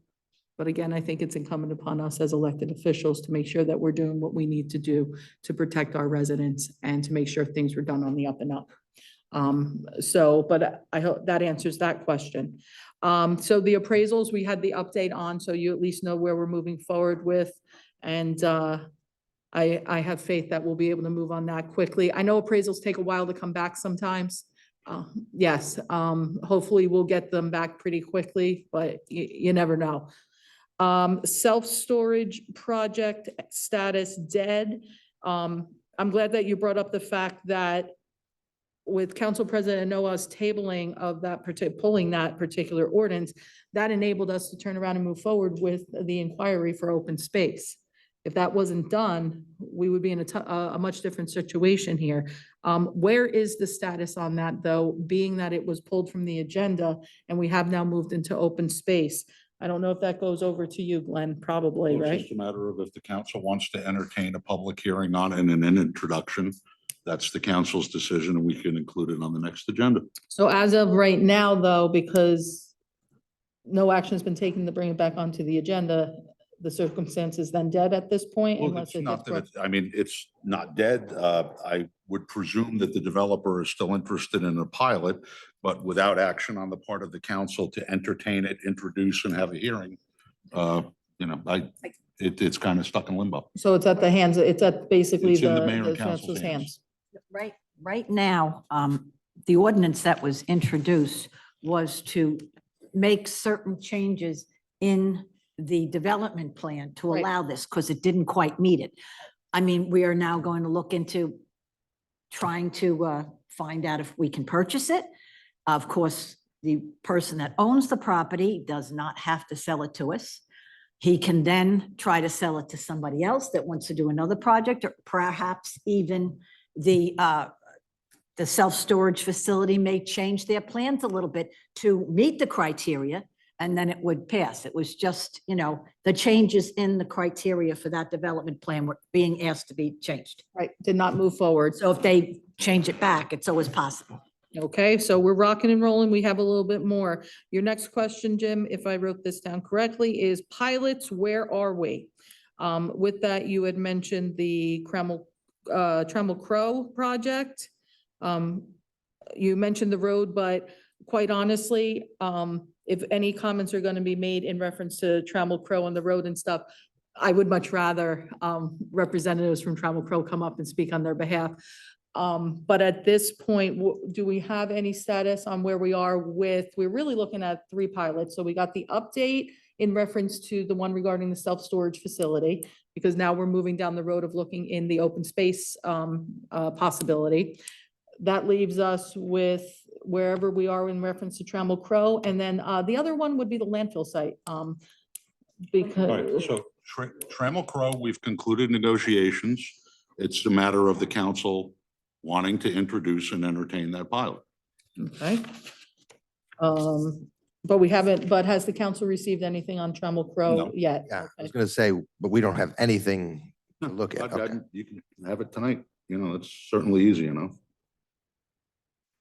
And as far as the landfill, we've not started that negotiation. We're just Okay. to the Oh, point of the sale of the property. I'm sorry, that was the Club Pure site. Was that the other pilot? Yes, that was the other pilot. Yeah, and again, no action on the part of the council, so it's in limbo. Okay, so that's the update on those. And I think your last question was interesting. So we have the status of where we are with all of those pilots. It's really the council's prerogative about where they want to move, but you did ask regarding the opinions of council people, in essence, the input of council people. Am I right to presume that you're asking what do they feel in reference to pilots? So anyone from the council wish to answer that question? We'll start on the right. We'll go from right to left. I feel right to left today. Donna? I think each negotiation for a pilot stands on its own. It has its own merits. There are benefits and consequences to each, and each has to be addressed independently. Yeah. What we're facing right now with the ones that come here, or, I mean, I get it. I feel the same way when it comes to When pilots. I see the negotiations and how they come through, and then I will make my determination based on their merits. There you go. Okay. Yeah, and as far as I'm concerned, I need to see the pro argument for it and the con. I'm not going to sit here and make a decision never to do something or to always do something. I want to see the facts, because if somebody presents a great picture to me and it makes sense financially and legally, well, then I'm going to push for something like that. If there are hidden agendas in there or things that aren't as advertised, well, then I'm not going to go that way. So I need to see all the facts before I make any decisions. And I don't think that, I know people paint the word pilot as a bad thing, but if a pilot is set up really well and designed to meet and protect our interests and meet our needs, it could be a good thing. I don't really know, but I usually won't give an opinion until I have all the facts on both sides. That's the most responsible thing to do. If you ask me about it and say, well, what do you feel about it? I got to get all the facts. I don't make decisions based on the notion that something is always bad or always good. Each one needs to be looked at independently to see, because there are differences too. Trammell Crow, big difference than the Club Pure site. Maybe the facts are better for one, not for the other. But point of the story is that I need all the facts, both good and bad, so I can figure out what's best for the residents of the town. That's why I'm here to do that on your behalf. I will certainly listen to the public, anybody who has anything to say about it. But I would love for them to say things after they hear some of the facts as well, to see if, oh, well, that sounds better than I thought, or no, it's just as bad as I thought. This way, it helps me in making my decisions too. But pros and cons, and all the facts before I make a decision. And that's it. Mayor, it's up to you. I could say ditto. I do not predetermine anything. I think it would be very ill-advised of anybody on the council sitting up here saying they were in favor of all pilots or against all pilots. That could wind us up being sued because we made a predetermined decision before we heard the facts. So there are times when pilots, I mean, you got a piece of property and it really needs to be redeveloped, but it just doesn't make any financial sense. If it's going to bring more tax money in than the vacant piece of property. I mean, there's just so many things to be considered, and everything has to be considered before a vote is taken. And to the left, I'll, in I don't know person, if it's I'll, going to be myself. Oh, okay. Council President, did you want to go next? You're usually there, or do you want me to go down the line? Go, Council President, you can speak now at this point. I'm even grateful, Madam Mayor. You know, ultimately, I don't claim to be the most knowledgeable when it comes to the pilots. You know, when I first joined the council, I know that the former Democratic chairman in the borough and the current Republican chair, you know, began their campaign to, you know, speak to residents about the benefits of pilots and, you know, see if they can campaign for the education of it. But ultimately, a lot of residents were very concerned about it. I think, you know, ultimately, even as we are today, seeing that one was arrested for corruption, it really kind of highlighted a lot of the information that I got from our residents as to their suspicions for the push for pilots. And I think it encouraged many of us that are current elected officials to kind of listen to the residents that the pilots affect the most before we make decisions on voting on them. And I think some of our fellow, council members echoed those sentiments that, you want to be as independent minded as possible before you make a decision. You look at the pros, you look at the cons. More specifically to the pilots that we've addressed so far, I think for the club site, we literally had residents come to our borough on multiple occasions, addressing the fact that, any changes from a zoning standpoint, even as far as the buffer zones will affect them, will affect their lives, and that's more of the reason why, it shouldn't go down a pilot path or self-storage shouldn't be built and things along those lines. As elected official, it's my job to listen and be a representative of their voice, and for, similar case with the warehouse. So I think overall, that's my general take, is to be as independent minded as possible and be the representative of the residents that are affected the most by it. Thank you very much for that, Council President. We're heading over to Councilman Zabrowski. Thank you, Mayor.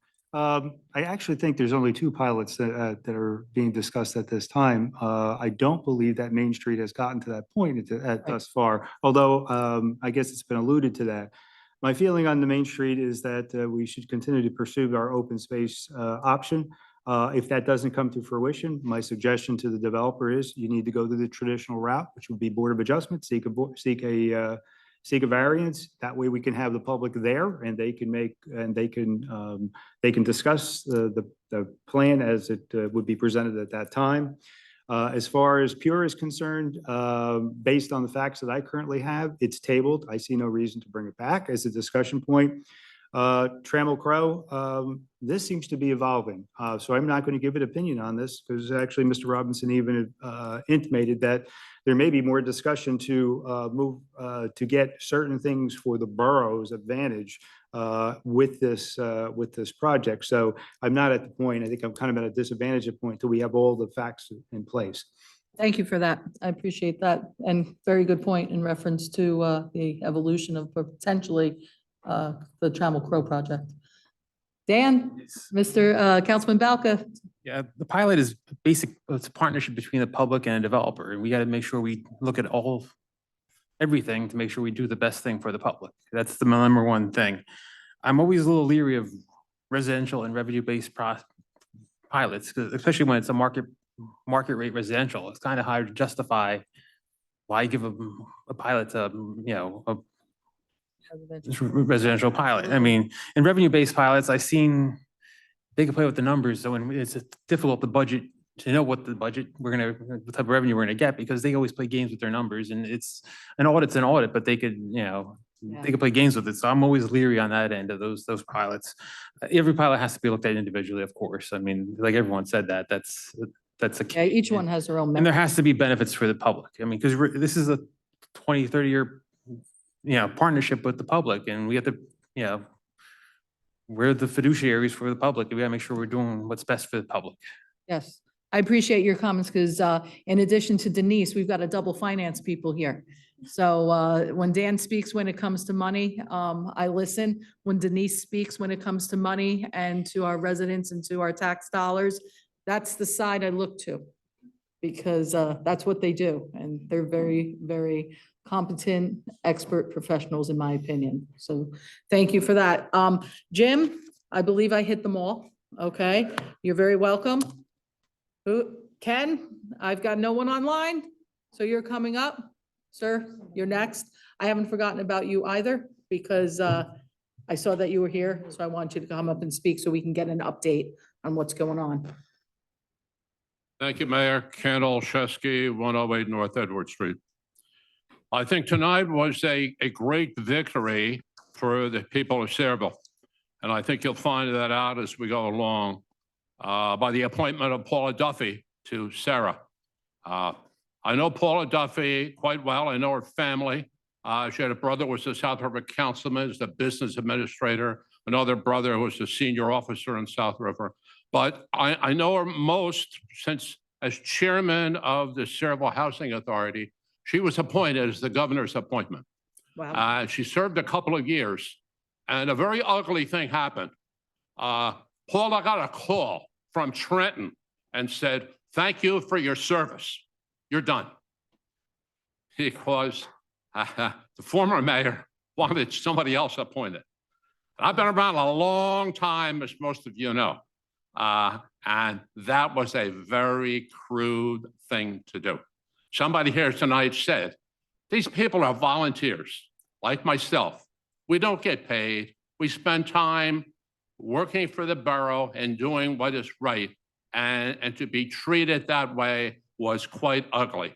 It's the worst I ever saw, but so be it. The great thing about Paula Duffy is that she will be an independent thinker. Nobody will boss her. Nobody will tell her what to do. She's a smart lady and she'll do what's right. And if you think I'm talking because I might be friends with her or her husband, I can ask any of you to call some of our professionals on Several Housing Authority, our director from Perth Amboy, Doug Sema, Tom Furlong, who was our longtime finance guy, and ask them what they think of Paula Duffy, because I know they thought she did a great job for the Sayreville Housing Authority. She'll do a great job for the people of Sayreville. And what it does, it's time to break the mold of what's happened at the Sarah and having people appointed and taking orders from people probably not even in town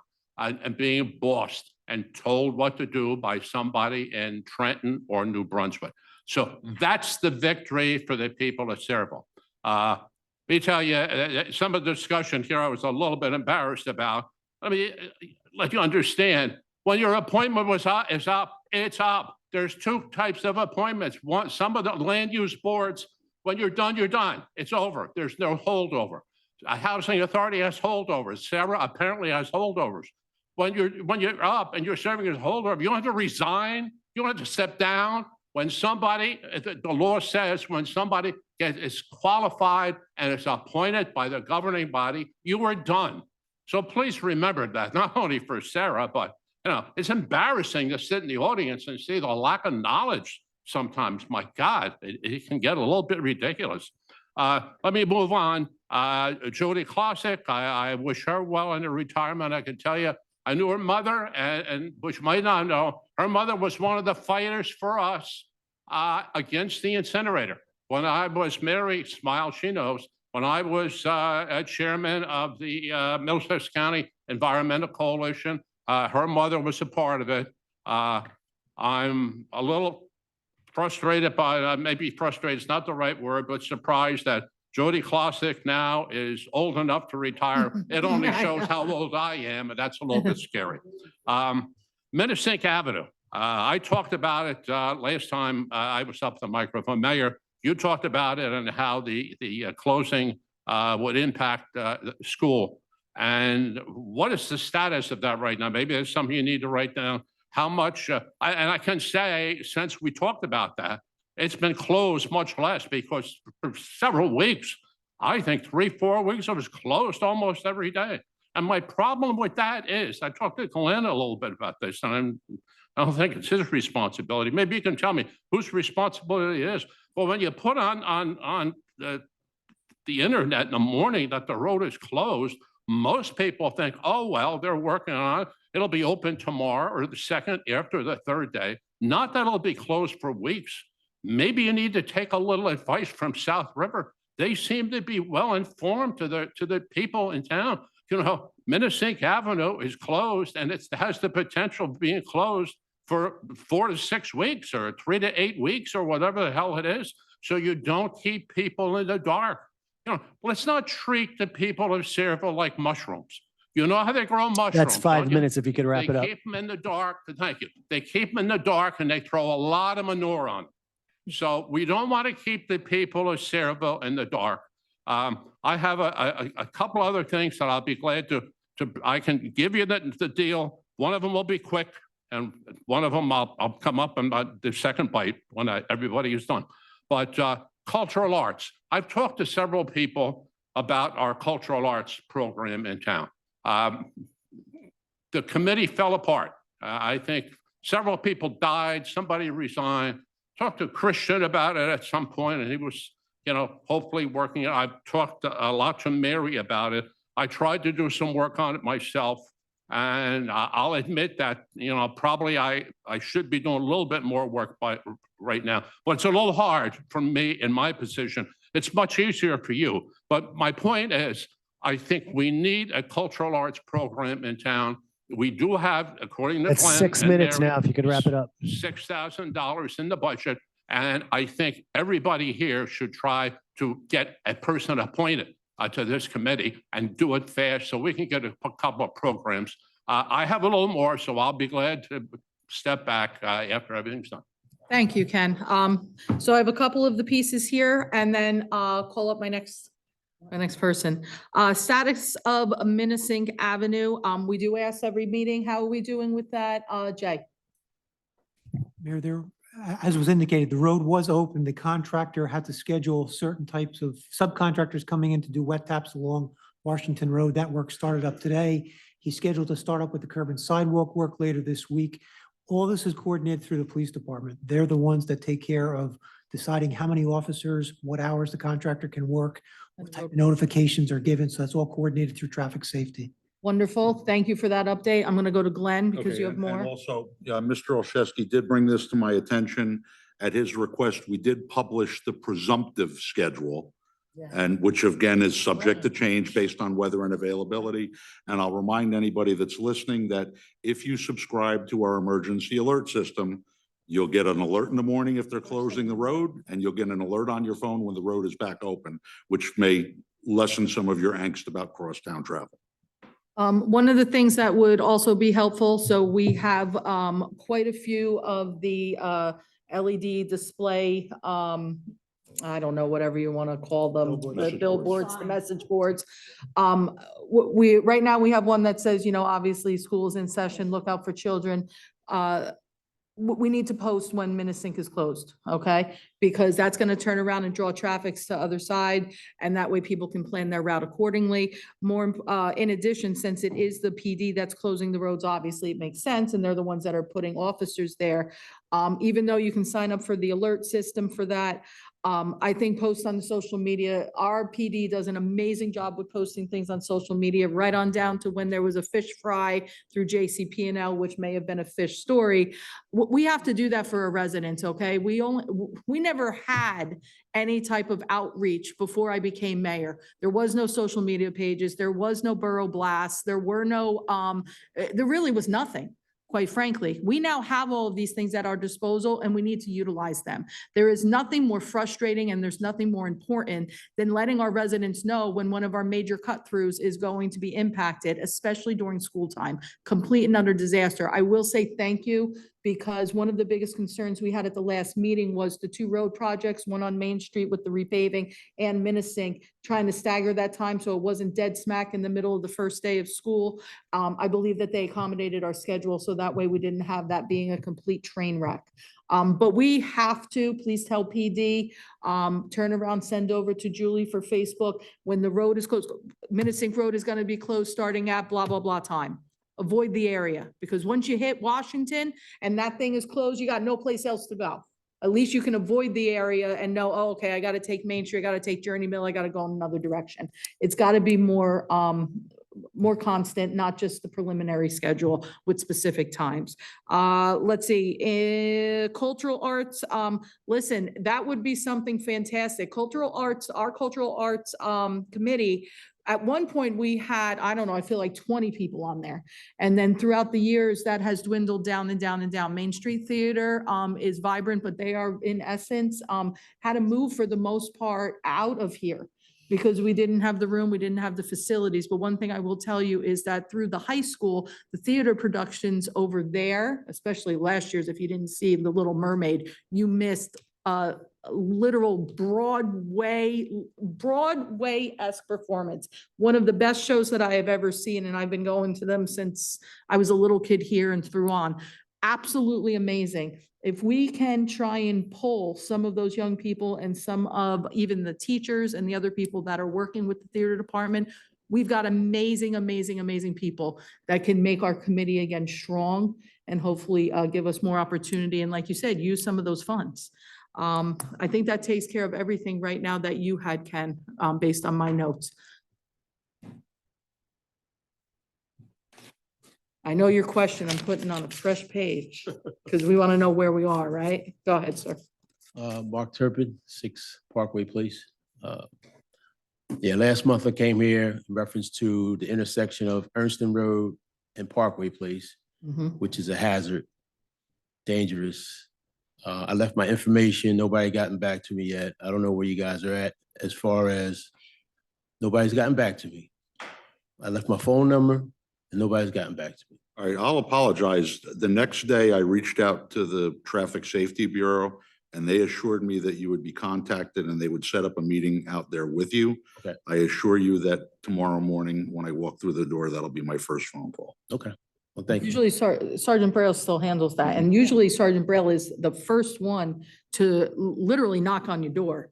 Okay. So that is out of character for him, I would say for sure, and I'm sure Councilman Zabrowski, you would attest to that. Whenever we would contact him, he was always right there. Glenn? I missed that. I don't, Yeah, I don't- it's just a train wreck. okay.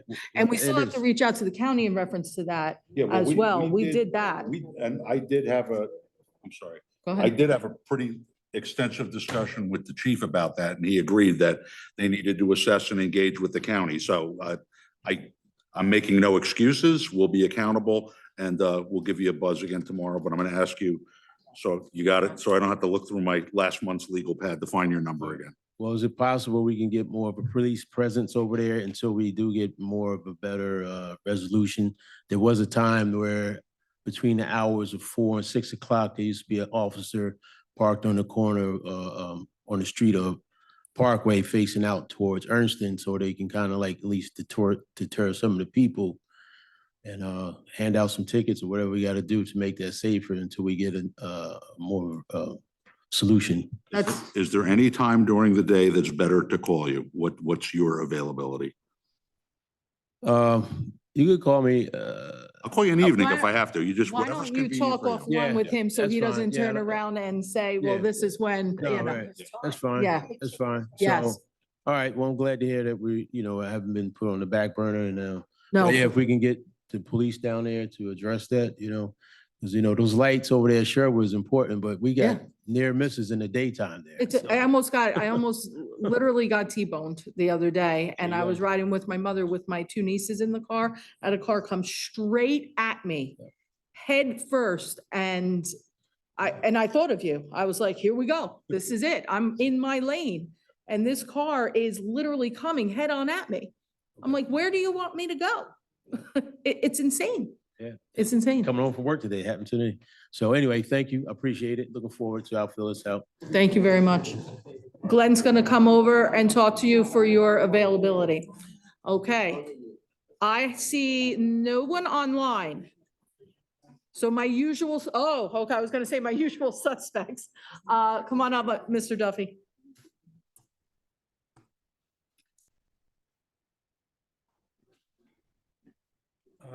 Bob Duffy, 111 Merritt Avenue. If I knew my wife was going to be put on a board tonight, I would have worn my tuxedo. But on behalf of my wife, she probably appreciates and thanks every one of yous. And the only thing I could say, I've been married to her for a long time. You'll be getting 110%, no matter what. So thank you very much and have a great day. You're welcome. It was my pleasure, Mr. Duffy. She is getting out of the house a little bit, so you have a lot of work to do while she's working for us. Am I supposed to get an award now? Your wife will give you a kiss. We're saving that. All right. Now we can go to our usual suspects if there was anything additional, okay? But anybody new? Come on up. No, I wait for one fell swoop before I bring up for seconds. Good evening. Council. My name's Andrew Mealy, and I'm with Trammell Crow Company. Probably heard our name. And honestly, I really came here mostly to listen until Mr. Robinson put me on the spot here. I did listen to the meetings from April 10th and April 24th and was kind of struck by the consternation about the pilot application, and it seemed like there were some real concerns. So I thought it was important to put a face with the name and say, you know, we submitted this in good faith. We thought we were going by the book. Seems that I've been doing this a long time. There's always going to be some interpretation that maybe this isn't the book or that's the book. So I was pleased tonight to hear that the council wants the best interests of the borough, because I firmly believe that the pilot is a benefit. I'm not privy to the Phoenix numbers, but we run our own numbers, and it seems to be a real economic benefit to the town. And that's all we can ask, is that you review it. If it's not, if you determine it's not, we'll live with that. Obviously, the buildings exist. So, you know, there's been a lot of conversation about how do you move forward. We were never going to come up here and say, we're only doing this section 1 with a pilot. And so that's why it probably came in later than a typical pilot that you'd see. We did take a bet that we'd get it, because in many places in New Jersey, when it's an area in need of redevelopment, a pilot is often a part of that, but nobody promised us one. Nobody told us we'd get one. We just rolled the dice and thought we'd get there. And, you know, whatever, we're not there yet. We still haven't given up the idea that it is a benefit. If you have any questions about any of the timeline of that, I'm happy to answer them. And the only thing I can't really talk about is anything that involves our partners or our lenders or the economic piece, because I'm just not able to. But, you know, I was the guy figuring out when these applications would go in and why, and making those decisions at that time before we closed on the property. So I just wanted to get up here and say I'm here if anyone has a question. First of all, it is nice to put a face to the name. So thank you very much for coming up. And I'm certain that the rest of the council is probably happy that you are here. Like you, myself personally, and from what I've gleaned from the council, we haven't been privy to Phoenix's numbers either. We haven't seen them. Okay. So you probably got an education right now as to what people know and what people don't know up here. So I'm very happy that you can come up here. I will say, Jim gave you a very nice introduction. And when he said road, that perked my ear up. Obviously, we're not going to negotiate or anything like that up here. But I will tell you, that road it's been a sticking point for me for a long time, even before the project, even before the first tree came down. Sure. That is definitely something that I think should be continued in any type of discussion moving forward. Well, that is a big, big piece here for our town and for the residents. Sure. And when we entered this, which was many years ago, by the way, I first got involved in talking to Ashland about this in late 2018. We went under contract to purchase section 1 in the spring of 2019. So this goes back a long way. And it was very clear. I mean, I brought it up here with me, the redevelopment plan, which again, I come to learn, you know, maybe some people liked it more than others, but when we got involved, this was, you know, the Bible, so to speak, and it's pretty specific about what's required in each one of the sections. And so that's what we were following. And so section 1 talked about the Orange Road, which is now in place. And then section 3, which we're contract purchasers of, you have to do this connector road. And so we've been involved. We've been trying to figure it out for about a year and a half. I would say, I don't know that Mr. Robinson broke news tonight, because we did report in to Sarah back in March. In fact, I think Mary and I introduced the 3 roads during a That's council right. meeting. Yes. And we were describing the challenges that we were finding from an environmental, from a wetland safety. And I'm glad we did, because it was at that meeting that I introduced myself to the new BA. And that's what got that whole process started, was after that meeting, emailing him our application from the prior year or whatever. So when we reported into Sarah back in March, you know, there were a few different roadways. We've known for 5 years that to do the next section, we have to build that road. It was always baked into the cake. Now, to do it as part of the buildings already done, that's a bit of an issue, more than a bit of an issue. I mean, those deals and the economics were baked a long time ago, and to just, that's a pretty expensive piece of infrastructure, but we've baked it into the Section 3 models from the beginning. So we've already spent, millions of dollars on engineering trying to figure out this road. And, we think we've got some solutions. So that's the update there. And as far as the Section 1 pilot, again, I'd ask you to evaluate on its merits. And if it doesn't work, we'll move on with it. Got it. Thank you so much. Can I ask you another question while you're here? Sure. Okay. So so you're thinking about opening when you said about before the end of the year or close to the start of the new year? Yeah, well, the two bigger buildings, they're projected to be finished by the end of the year. Yeah. Okay, Yeah. got you. So they're getting there. So they're getting there, yeah. It looks like they are. I mean, I travel like through it nonstop. Yeah. And my daughter is now with her permit, so we practice there. God bless us all.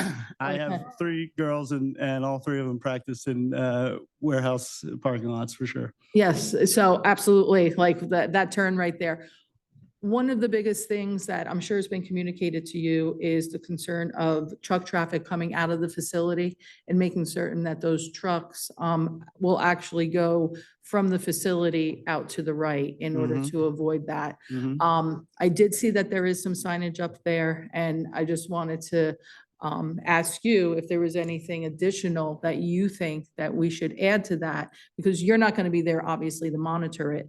But the individuals and the companies that are actually working out of that facility, it will, stop a lot of headache from here to make sure that our residents from Minnesink and that area, not to mention, I don't think the clearance is really that fantastic with the No. train trestle bridge at all.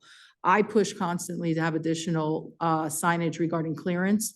Anything else that you think we might be able to do in order to make certain that those people occupying the warehouses will know where they need to go? Yeah, it's a great question, and one we do get often, because I would say, generally speaking, when we build these types of facilities, yes, traffic is always the number one concern.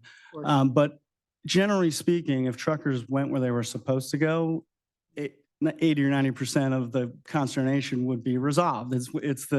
So when we say signage out front, we're making it as clear as day that, because they don't want to go that way under any scenario. So that's number one. Not to mention that turn, I mean, with shifting weight and things like that with trucks, with that new turn that we have there, Mhm. that's not going to be pretty. And it's kind of narrow. I don't know For if sure. they're going to turn around and have that ability, but we want to avoid a tie-up. When that road is closed, you just heard it, it's like gridlock in our town. So that's what we don't want. Yeah, So, and the other thing that we've done and are doing more and more is we're proactively going to Google Maps and Apple, and because those guys are really, and I'm saying guys, they're mostly guys, but not all. They're really going off of their GPS and Absolutely. coordinates, and we've done that one after the other, because there is really the best way to go, and it's not close for the projects. Is out Cheesequake, Bordentown, Ernston, and then 9 and away, and we want we people. want them out of here as quick as possible. And they want that too. Absolutely. And so that's another thing that we'll certainly do. I mean, we can, admittedly, I haven't looked at the signage package it's been a little while. Yeah, there So I'll hasn't been review too it. many new things added. There's just a couple. Actually, it's a little confusing because it has like a big picture of a truck with a line through it. I'm like, well, Yeah, we that's need more silly than because that. we know, yeah, we do need more than that. I mean, sorry. go ahead. Yeah, we're willing to do what we need to do to work with you. So that way our side of the road and our responsibility is taken care of. But anything you can do on your side also, just to turn around and let our, fellow truck drivers know out and to the right, out Yeah. and to the right. Yeah, I think what immediately comes to mind is a giant turnpike sign with you don't miss that. Yeah, You- we you- can make that happen. Yeah, so can we. So Yeah. that's not an issue. And then one last thing in closing, I don't want to take up too much time. All right. Again, when we got the project approved, we were keeping an eye on section 3, which Mhm. includes pushing the road through. But the other thing that it involves is now reconfiguring the entrance to our park the way it's currently constituted, Mhm. so that when you leave that road now, it's just a natural right. I got you. You're not even, there isn't even. So it's a- basically like a forced turn. You got it. And Okay. so that's all part of section 3. That's baked in again to the cake of getting the road through the other way.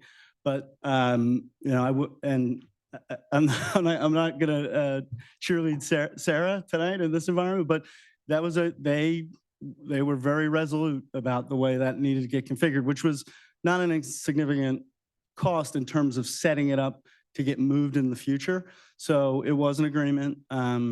They pushed hard for that and it was on their mind. So if and when we can get section 3 done, I think that issue goes away in its entirety. But we because got to you get can't through even- section 2 before under- we get through section 3. I'm thinking that we wouldn't be seeing that. What's the timeline on that? We're talking some years, right?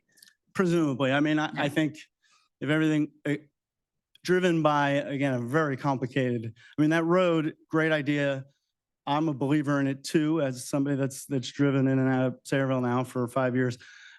It's tougher than meets the eye. I mean, the Hartle Street extension as it was conceived in the redevelopment plan, I mean, we spent years on it and it's just not feasible in that location. So now we had to go hunting for other spots. You have power lines above, you have wetlands below, you have site issues on Journey Mill. So it's complicated. So when we went to Sarah, we sort of said, these are the 3 spots that we think make sense. Again, I didn't bring any of that tonight, but that stuff has been pretty well, we spent a lot of time on it and have looked at the positives and negatives of each.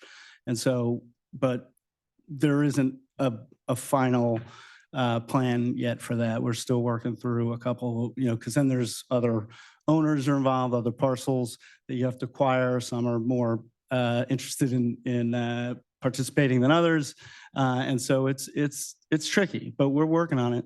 That sounds good. I have one more question before you're allowed to Sure. leave. Okay. I'll answer as many as you have. So that's some more of the nuts and bolts, and that's where we are. So I understand that you're looking at other phases. So that's not even in the kitchen yet. Okay. Ingredients are still on the shelf. Mhm, Landscaping and prettiness. mhm. That is something big. So you know that it was a well-forested area. We love our trees. The wall is the wall. I see that you have some landscaping that has already started to take root. But it looks a little messy right now, and I know we're still under construction. When it comes to landscaping and things like that, you are taking care of all of that in front of the wall, above the wall, within that area. Yep. And we're gonna Yes. keep that and make that pretty because we have a park that we have to improve over there. But every time people drive down that road, and people in Sayreville, they just don't leave. We stay, we plan, we stretch a rubber band, Yeah. but we come right back. Yeah. So every time they look past that, they're looking at, I remember the squirrels that ran through there, the deer that ran through there, and we want it pretty. Okay. Okay, so that is one thing I'm gonna ask of you now, while Sure. we still battle through the road and the trucks. We're gonna deal with some signs, Yeah. but we want to make sure that that wall looks as pretty as it possibly can, because it's here now and we will learn to coexist.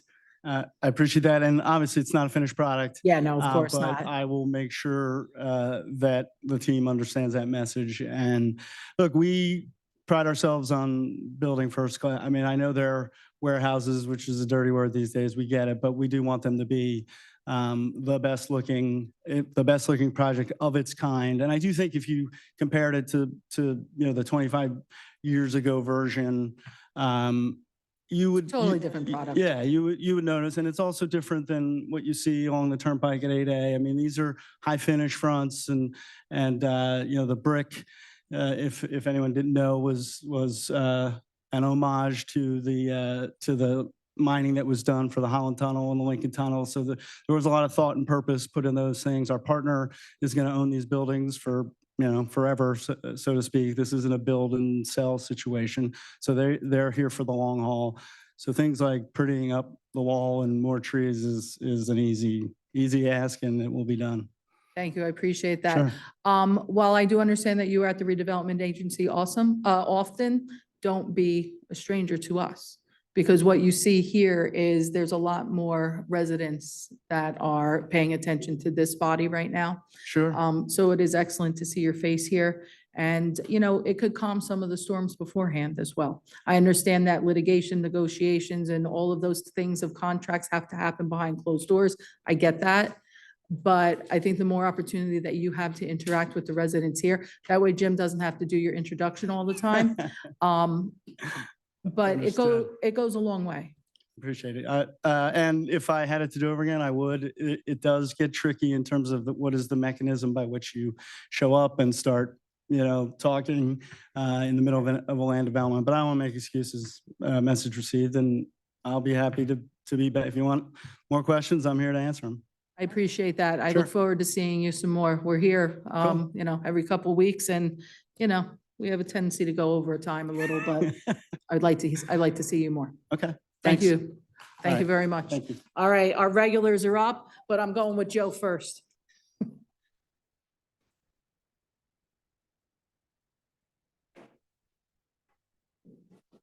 It's our spry 25-year-old tax assessor.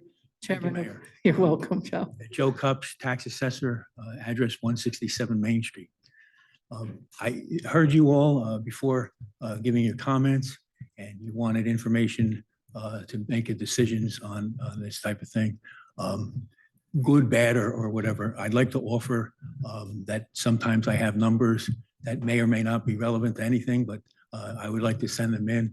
And Would the like other- you to do that, Joe. And the other thing I would like to do is I'd like to be privy to the Phoenix advisors report because they have called me to see what the taxes would be. There was a number given out and then a firmer number after that. So I had input, so to speak, into what they're looking at. I would like to know what it is they concluded. My personal feelings about the Trammell Crow project is not relevant, but the stuff that I might give you is, I'm having a little trouble with my timelines lately, but if you make me, ask me to give stuff in or welcome it, more likely, I would be happy to do that. Joe, I would appreciate that tremendously. And I always respect your numbers. You are once again an expert, a professional, and you always do the will of the people. And the taxpayers here are lucky to have somebody like yourself looking Thank you, over their Mayor. dollars. I really appreciate that. I truly mean that. And so, like I said, giving my nod over to Mr. Balkan, obviously, our esteemed professional, Ms. Biancamano, you are absolutely up there within that same pillar. Well, I tell people I don't understand the finance part of it. I Yeah. understand some of the other parts. But that is something, you should always be in the loop when it comes to anything relating to pilots, and those numbers that are received from Phoenix absolutely need to go directly over to Joe. And Joe, any numbers that you can provide us from your expertise, we need to see I'd those. be happy to do that. I just wanted to, it seemed like the right time to get up and say that I'm offering. Perfectly timed. All right, thank you. Thank Take you, care. everybody. Thank you, Joe. All right, here comes our people. We'll start with Jim and then go back to Ken. I don't know, Ken gets mad, I think, because you always get your hand up there first. Thank you, Mayor. When you talk about planning and Sarah and roads and warehouses, I'm going to come back. Of course. And I want to talk about those things that are all interrelated, and I want to talk about them comprehensively. Before I get into that, I appreciate that Mr. Cups will be involved in the pilot discussions. I talked to him early on when they were going on, was a little surprised that he hadn't been brought in more. So I'm happy that he will be, and I'm happy that he's finally been asked to participate in the appraisals for that property. But I want to say this about the Trammell Crow project, the warehouse project. The master plan, and this is a master plan from the 80s, I believe, called for that connector road. And there were a couple different scenarios. One was Hartle Road, and the other was the suggestion that I made to use the old B line that would take folks down as close to Bordentown Avenue as possible. If they go to Hartle Road, It is so easy to make a right and then make another right and get on Washington Road, which is what we don't want, or get on MacArthur Avenue out to Main Street, which is what we don't want. Or even cross the bridge to South River, which I know Mayor Krenzel certainly doesn't want. I know that he had some concerns about that a couple of years ago. So that's why I think that the road that takes us out closer to the Bordentown Avenue, to the old Sunshine Biscuit, is the preferable thing. And, you know, it was in the master plan for a reason. It should have been a condition precedent, meaning not in stage 2 or stage 3. It should have been part of stage 1. That should have been approved. I'm a little disappointed that the professionals that serve Sarah, or that are appointed by Sarah, didn't argue for that and didn't protect us more, weren't more forceful advocates in respect to that. And I like to tell people because people have said to me, why are you anti-warehouse? I'm not anti-warehouse. When I was a planning board chairman, John McCormick was the mayor. We put all those warehouses on the Main Street extension, which the taxpayers did not pay for. We got grants for that road. We got the warehouses to pay for a portion of that road. That's what should have been done here. Mary's shaking her head, but no, this is my 5 minutes. And I sent you the information on it. I know what happened. You say, you talk about your memory, a couple of things you weren't so good on. I'm not so good on everything, but I know about the Main Street extension. I know those warehouses, and I know this is my 5 minutes. But there's a more important point here, and it's this. Sarah, the most important board in the town, the most powerful board in the town, doesn't have a professional planner. I've said this many times before. We have an engineer, we have an attorney, we don't have a professional planner. When you come before the Board of Adjustment, if you want to put up a fence or a deck or a pool, the planner gives a report. When you go before Sarah, if you want to build 1.8 million square feet of warehousing, that's going to bring in 1 truck per minute, I believe was the, 1 truck, yeah, 1 truck per minute, 60 trucks per hour was the testimony. They have no planner, independent planner, and they did not call in, and neither did the planning board when it came before an independent traffic consultant. Now we're getting new people on Sarah. They ought to require that. I asked, and we put in escrow ordinance in when I was chairman of the planning board many, many years ago. The applicant pays for those professionals. The applicant would pay for the independent traffic consultant. I asked Mr. Cornell at a meeting, when's the last time that was done? And his answer to me, you might remember this, was about 30 years ago when you were chairman of the planning board. So we used to do it then. We used to use the applicant's money to bring in not just traffic consultants, but noise consultants. And they were there to protect the borough. They were there to protect the residents of the borough. They also helped the applicant to have a better project. So I very strongly urge both Sarah and the planning board to take advantage of those escrow fees. And when they have a project of this magnitude, call in an independent traffic consultant. And I won't prejudge, but I would be very surprised if an independent traffic consultant didn't say, you know, that road ought to be built in the beginning, and it ought to be different than Hartle Road. And I just think that would make so much sense, you know. And I understand that road's expensive. At one time, we were talking about $10 million versus $20 million. Maybe it's more than that now. Prices have coming down a little bit. So I understand this is an expensive proposition. I understand you're about to cut me off, but don't bother because I'm going to keep going, okay, with all due respect. Well, it's a Okay? 5-minute Now, rule. $20 million. So you do have to finish up, Jim. It's a 5-minute rule.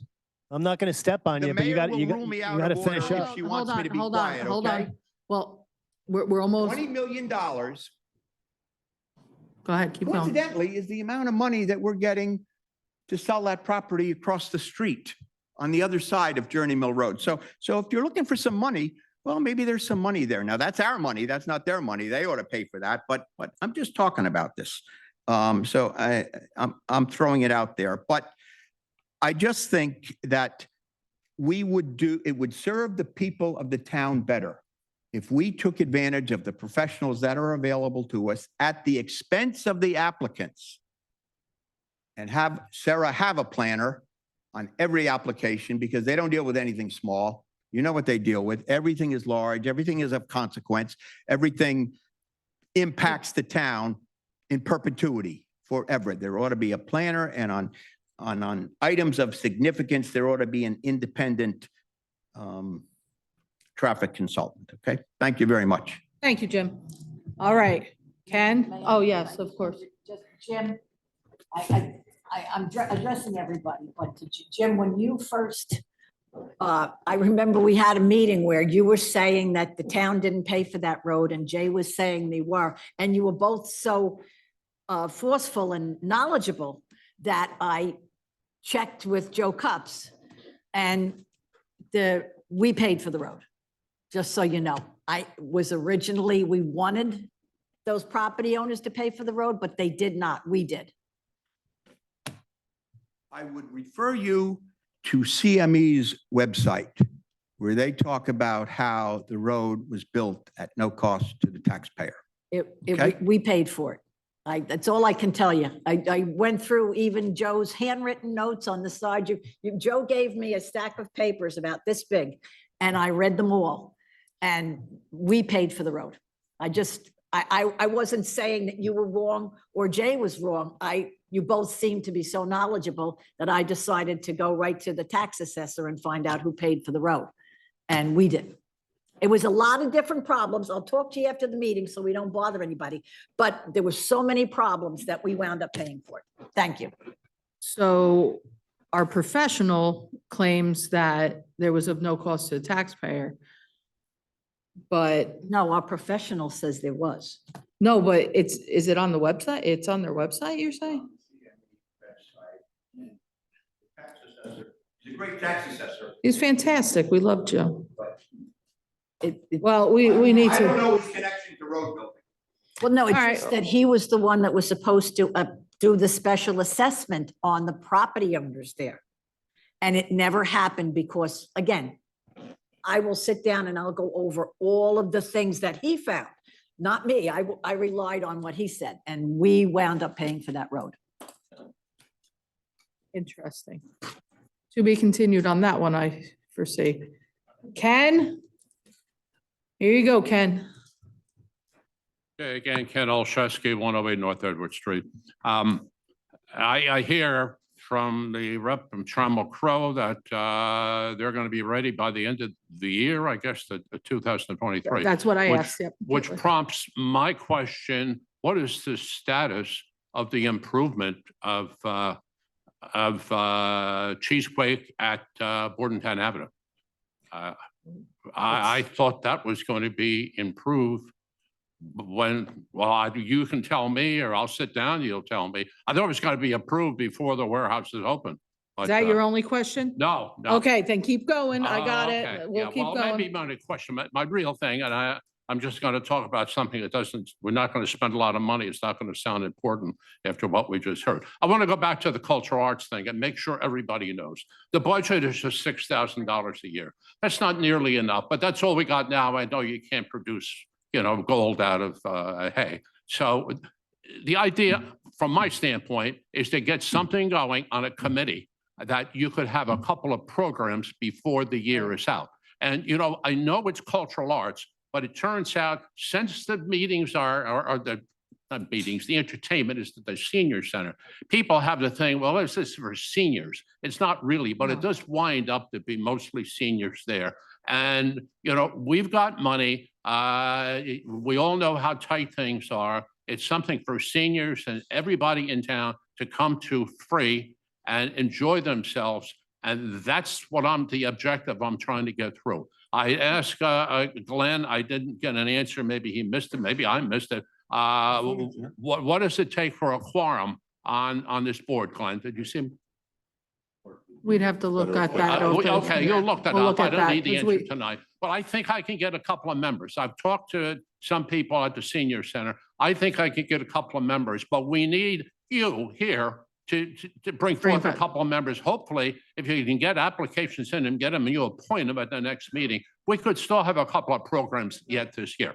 That's what I'm shooting to get done. I know Mary's working on it, whoever comes up with it, and I'll be glad to stand at the microphone and give them all the credit in the world instead of busting people's chops sometimes up here. So please, and if you sit here, everybody should know somebody. Come on now. When I sat here, I knew 10 people. They didn't all want to do this stuff, but if I said, hey, Joe, I really need you on so-and-so, and a couple of them were ugly things. I don't want to get into how they turned out. But they said, okay, yeah, I can, I'll do it. Well, So Ken, we only just- need a couple of more members to. Just get so it that done. you know, I'm going to call you tomorrow and I have this really great proposition.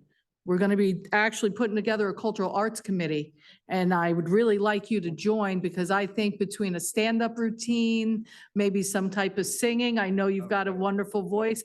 Now, don't hang up on me when I call because I'm going to ask you to put your paperwork in and I'm going to nominate you at our next Well, meeting. they've asked me, I'll do that, but I don't want to be chairman. I don't want to run anything. My days of doing that are over. I got enough on my plate No, right no, now. no, you're great. You know the picture, so that's all I want to. And Bob, I'm calling you after I hang up with him. Because your wife's on the redevelopment agency. It's time for you to get busy. All right, so let me take a look here. Status on Chesapeake Road in Bordentown. So yes, that is something I think I'll throw over to Jay because that is supposed to be improved. We're supposed to do some widening over there. What's status? We're scheduling the work as we speak. They have, I believe, a Okay. pre-construction meeting shortly and they're ready to get going. There were delays with Old Bridge and the county and getting the agreements executed. That's all been resolved. So they're ready to move forward. They're ready to start moving on. Now, so again, that's going to turn around and cause some shutdown and some issues when it comes to reconstruction. So between Minnesink Road still being under construction, if we turn around and that is a simultaneous thing, holy Moly. yeah, that's a better word than what I was thinking. We need to coordinate that improvement as best we can. If we've got Minnesink down and then we turn around and shut that down, we might as well turn around and call surrounding towns and let them know Saraville's closed. The police department will be involved with all those meetings and coordination. Yeah, that needs to be coordinated well. Thanks, Jay. All right, and obviously cultural arts, we're gonna be working on that. There's no ordinance on there. There's no set number of people, reappoint at your discretion or recommendation, but it does say 12 vacancies. There's 12 vacancies, so that gives us something to start with, and obviously, if we ever needed to and we get really, really big, we could probably add to that as well. All right, now.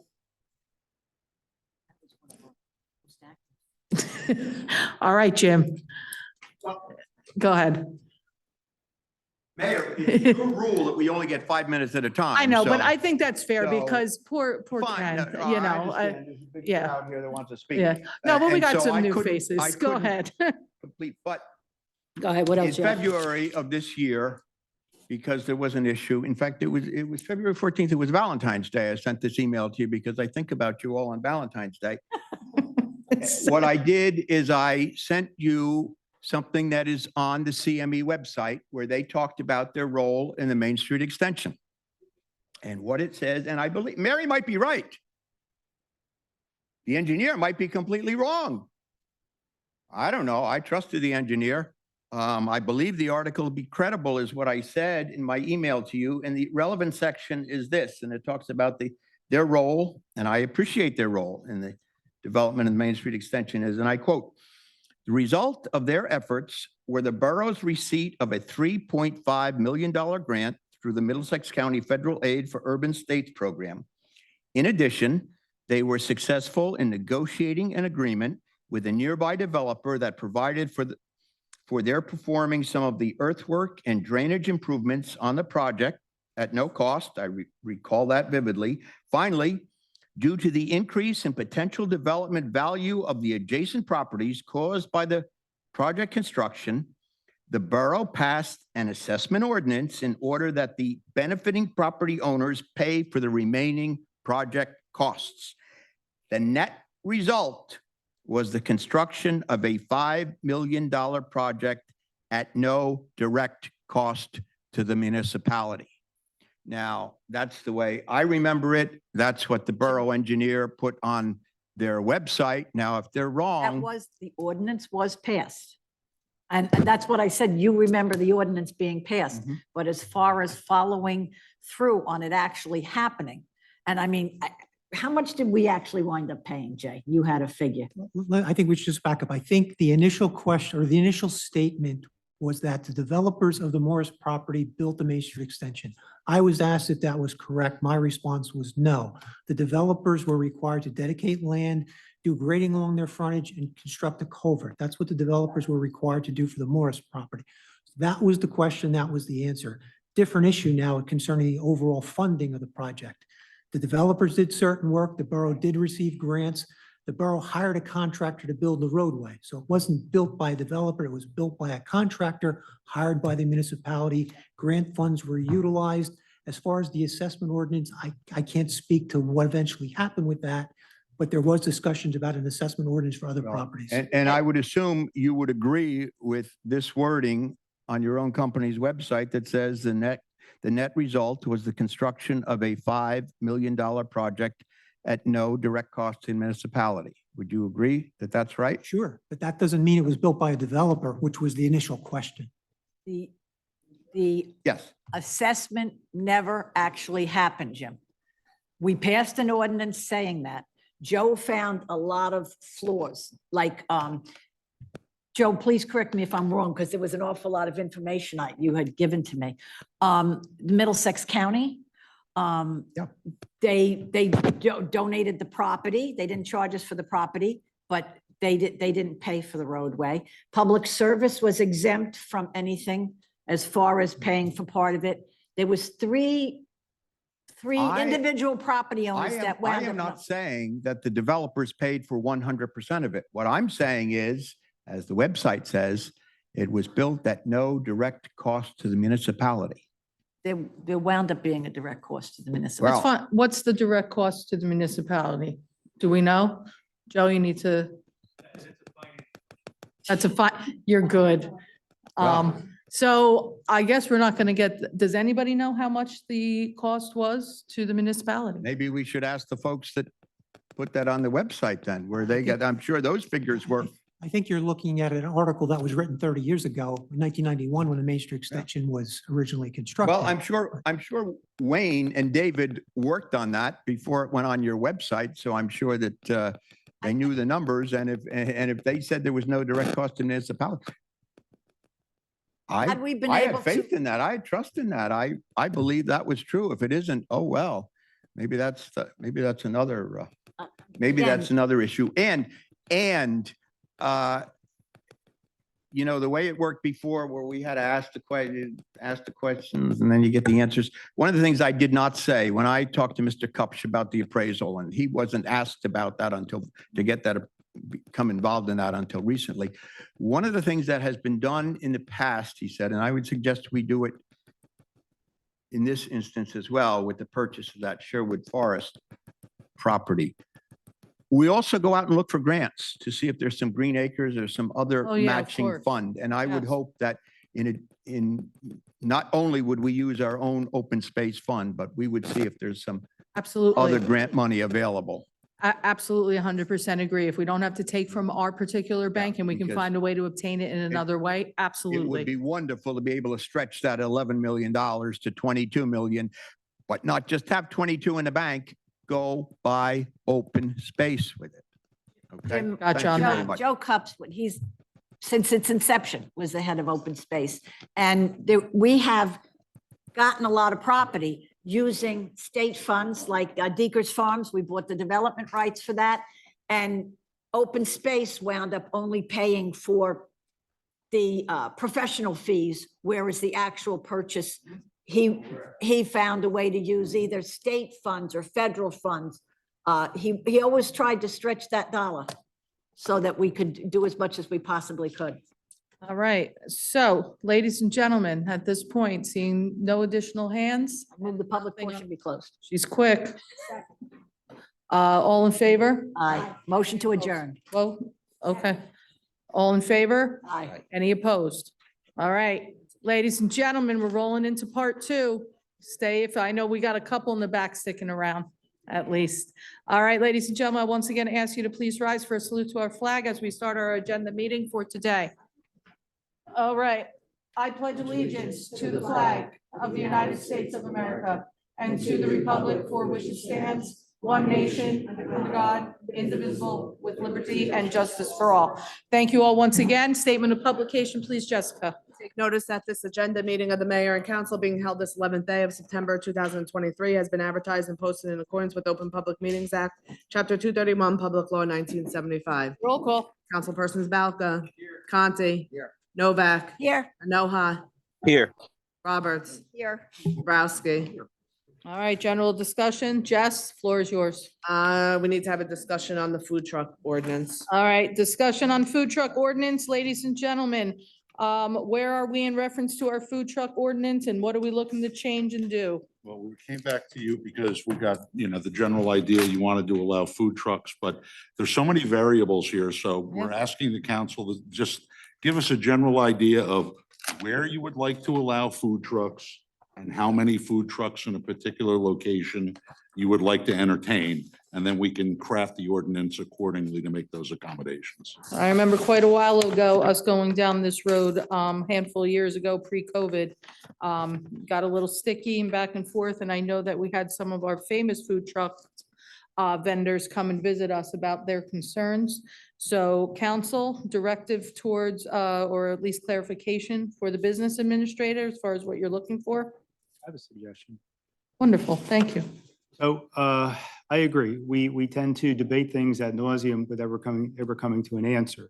So I looked at this and thought, what is probably the simplest way to at least begin to address this and probably accommodate our town, but also accommodate a vendor who's been around for about a year and a half, asking for permission to do things. And my thought was, the one thing we all did come up with a consensus was that there was a need for a food service down by Buchanan Park. Yes. It became complicated because you have a building down there that hasn't been utilized before, and there'd be issues of procurement and whatever. But maybe the simplest answer is kind of just add an additional paragraph and modify it simply like like the council at the time did for the bait and tackle, and say, allow for use of one food truck down in that area for a specific period of time, usually 1 year, on a first come, first served basis. It would give us the time to at least address an issue that we know we wanted. We knew we had a vendor that was very interested in it. And it gives us time to be able to determine if there's other areas in the borough that we would like it. And also time for our brick and mortar people to come back and say, this is a good idea or not a good idea. So that's my suggestion. I like that. Just a question, probably for Sean or for you, Mr. Zabrowski, do we, first come, first served, do we have to RFP something like that, or can we just, that's my concern. I mean, I didn't know if you meant first come, first serve, like who shows up that day, or No, I think it's however you do the bait and tackle would be the same way you would do this. And that's, you provide a permit for that. So it sounds to be a much simpler process than an actual full blown RFP. I may be wrong, but if you're issuing a permit for bait and tackle, then how difficult could it be for a food truck in the same location? you'll have to look into that, but we certainly could get it done. There's a way to do it. Just give it a little bit of thought. We're If not in the fact only it would town be a to, concession, Yeah. concession. Definitely for the bait and tackle, we never I did an don't think RFP. I think you did a background investigation and somebody expressed interest in it. Nobody else has ever. Yeah, I mean, my only concern is, maybe there was a bait and tackle guy, there may be 4 food trucks, and if we get into the first come, first serve, I just trying to avoid administrative complications at the outset as well. Only my suggestion, but I know at this stage, there's only one vendor that I'm aware of that's expressed interest for Yeah. about a year, maybe 2 now. I'd like to be able to accommodate our small businesses if I can, and that was the only reason for my suggestion. But obviously, it has to be crafted properly to be able to be done the right way. we're not the first town to turn around and, take a crack at this. So Sean, I'm certain that we can get some inspiration from some other boroughs and townships Absolutely. as well. and then bring us back with something that might be workable here in Saraville. Thank you. All right, is that enough discussion or are we good with that? So we're leaving it in the hands of Sean right now in order to take a look at what we can come up with that would meet our needs. So far, so good. What's next? Application for social affair permit received from St. Stanislaus Custer RC Church to serve for beer and wine at their chili cook-off on October 21st from 11 a.m. to 6 p.m. with a rain date of October 22nd. Beer, wine, and chili. There's a perfect combination right here. Any objection? Great, keep rolling. Oh, go ahead. The food truck? Yeah, I mean, are we talking, waiting another 6 months? Because it seems like this is exactly what we said, back months and months ago, that we were gonna, fix this food truck. Whatever it is. And you're still sitting here. So are we putting in time enough? We're gonna have something ready to introduce at the next meeting. And I know we authorized the attorney to prepare an ordinance. When the ordinance came, I saw that it had locations. And I spoke to Glenn about it and said, where do we want these locations? Because the whole point of originally with the peddler's license, the hot dog carts that we have, they stop, they put a limit on them. So whoever was grandfathered in was grandfathered in. They stopped issuing them because they didn't want hot dog carts at every corner. So, and then it kind of like died, and then it was that concession stand we went through. And then something happened with that, and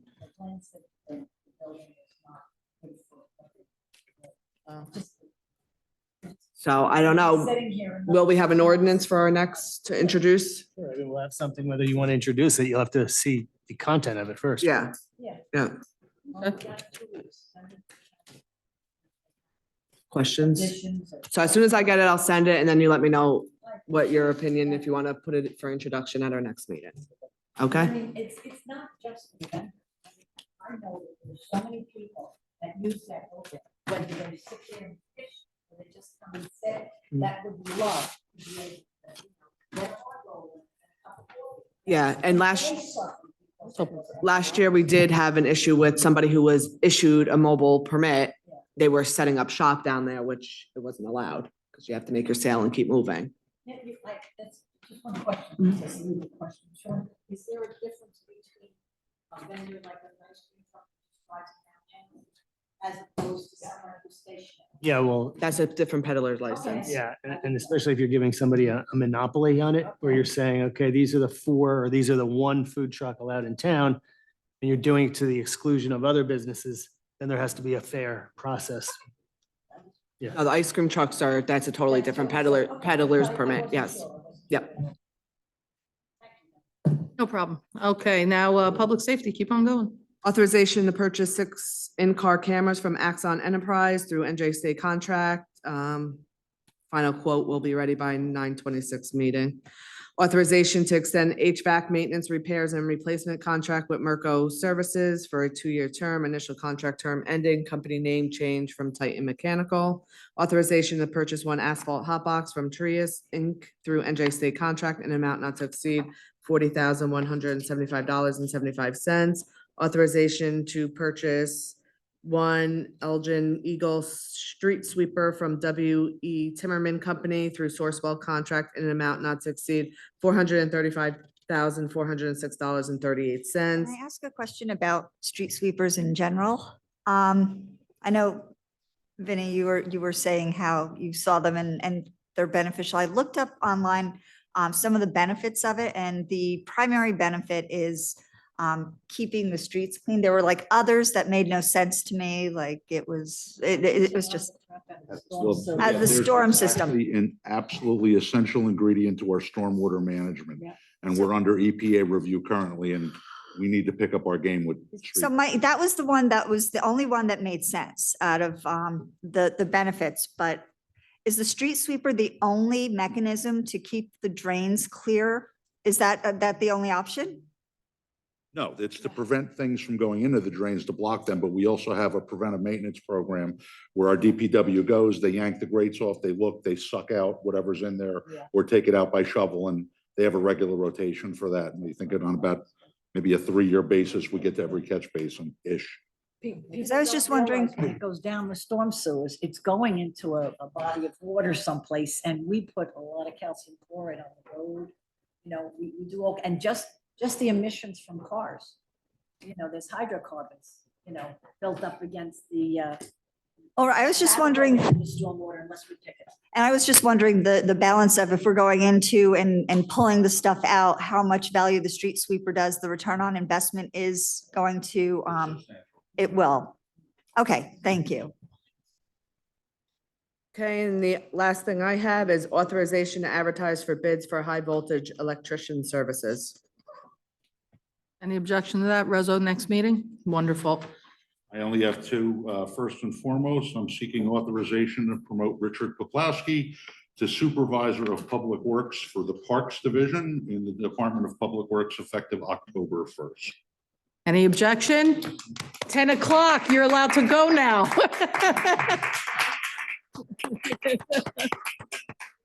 And I do apologize, we had a last minute add-on today that's kind of time sensitive.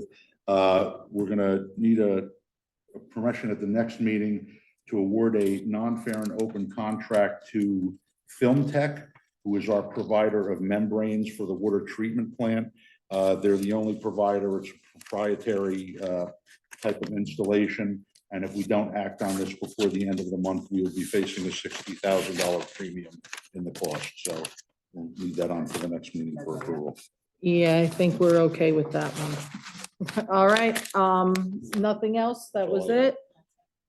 CFO, Ms. Biancamano. Authorization to amend the 2023 local municipal budget for the following DMHAS leadership grant in the amount of $5,000 and the Governor's Council on Alcoholism and Drug Abuse. The grant is $16,183 and a match of $4,045.75. Thank you. Great report, thank you. Borough Engineer, let's keep it going. Madam Mayor, one item, Kennedy Park pedestrian bridge phase 2. We've completed the project, looking for a resolution closing out the contract and a net reduction in the overall price. That's all I have. Favorite words, Jay, net reduction. That makes me happy. Thank you very much, Jay. Sean, anything? No report, Mayor. Thank you very much. No reason for executive session, public portion. Anybody sticking around and want to say anything else? We're good? Mr. Duffy, I told you, I'm going to call you tomorrow for the cultural arts thing.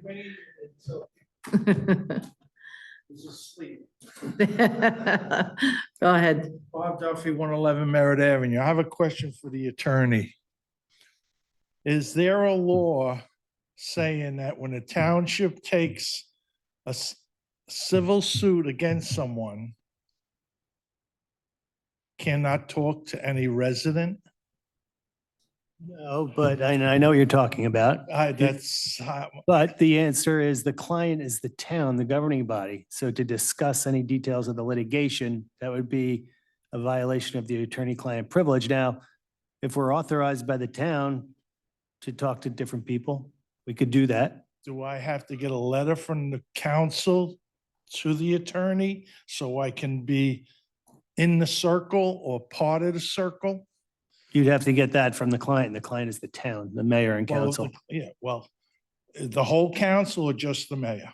or the BA. Okay. Thank you. See him again. We can talk about cultural arts. He just said he can't wait to see you tomorrow. That's. I was trying to get something done. He I wouldn't know. do it. And Glenn, let me tell you something. Glenn is a gem. I'll tell you, I don't know how he was a police officer because he's so nice. I can't see him writing a ticket out on anybody. See? He's a gem. That's all I can tell you. He's a gem. So is his father. Oh my, he making me laugh today, Bob. He's full. He's on point today. All right, hey, looks like we're at adjournment point. Motion to adjourn? Oh, close the public. All in favor? Any opposed? Motion to second, all in favor? All right, any opposed? Go in peace. No more.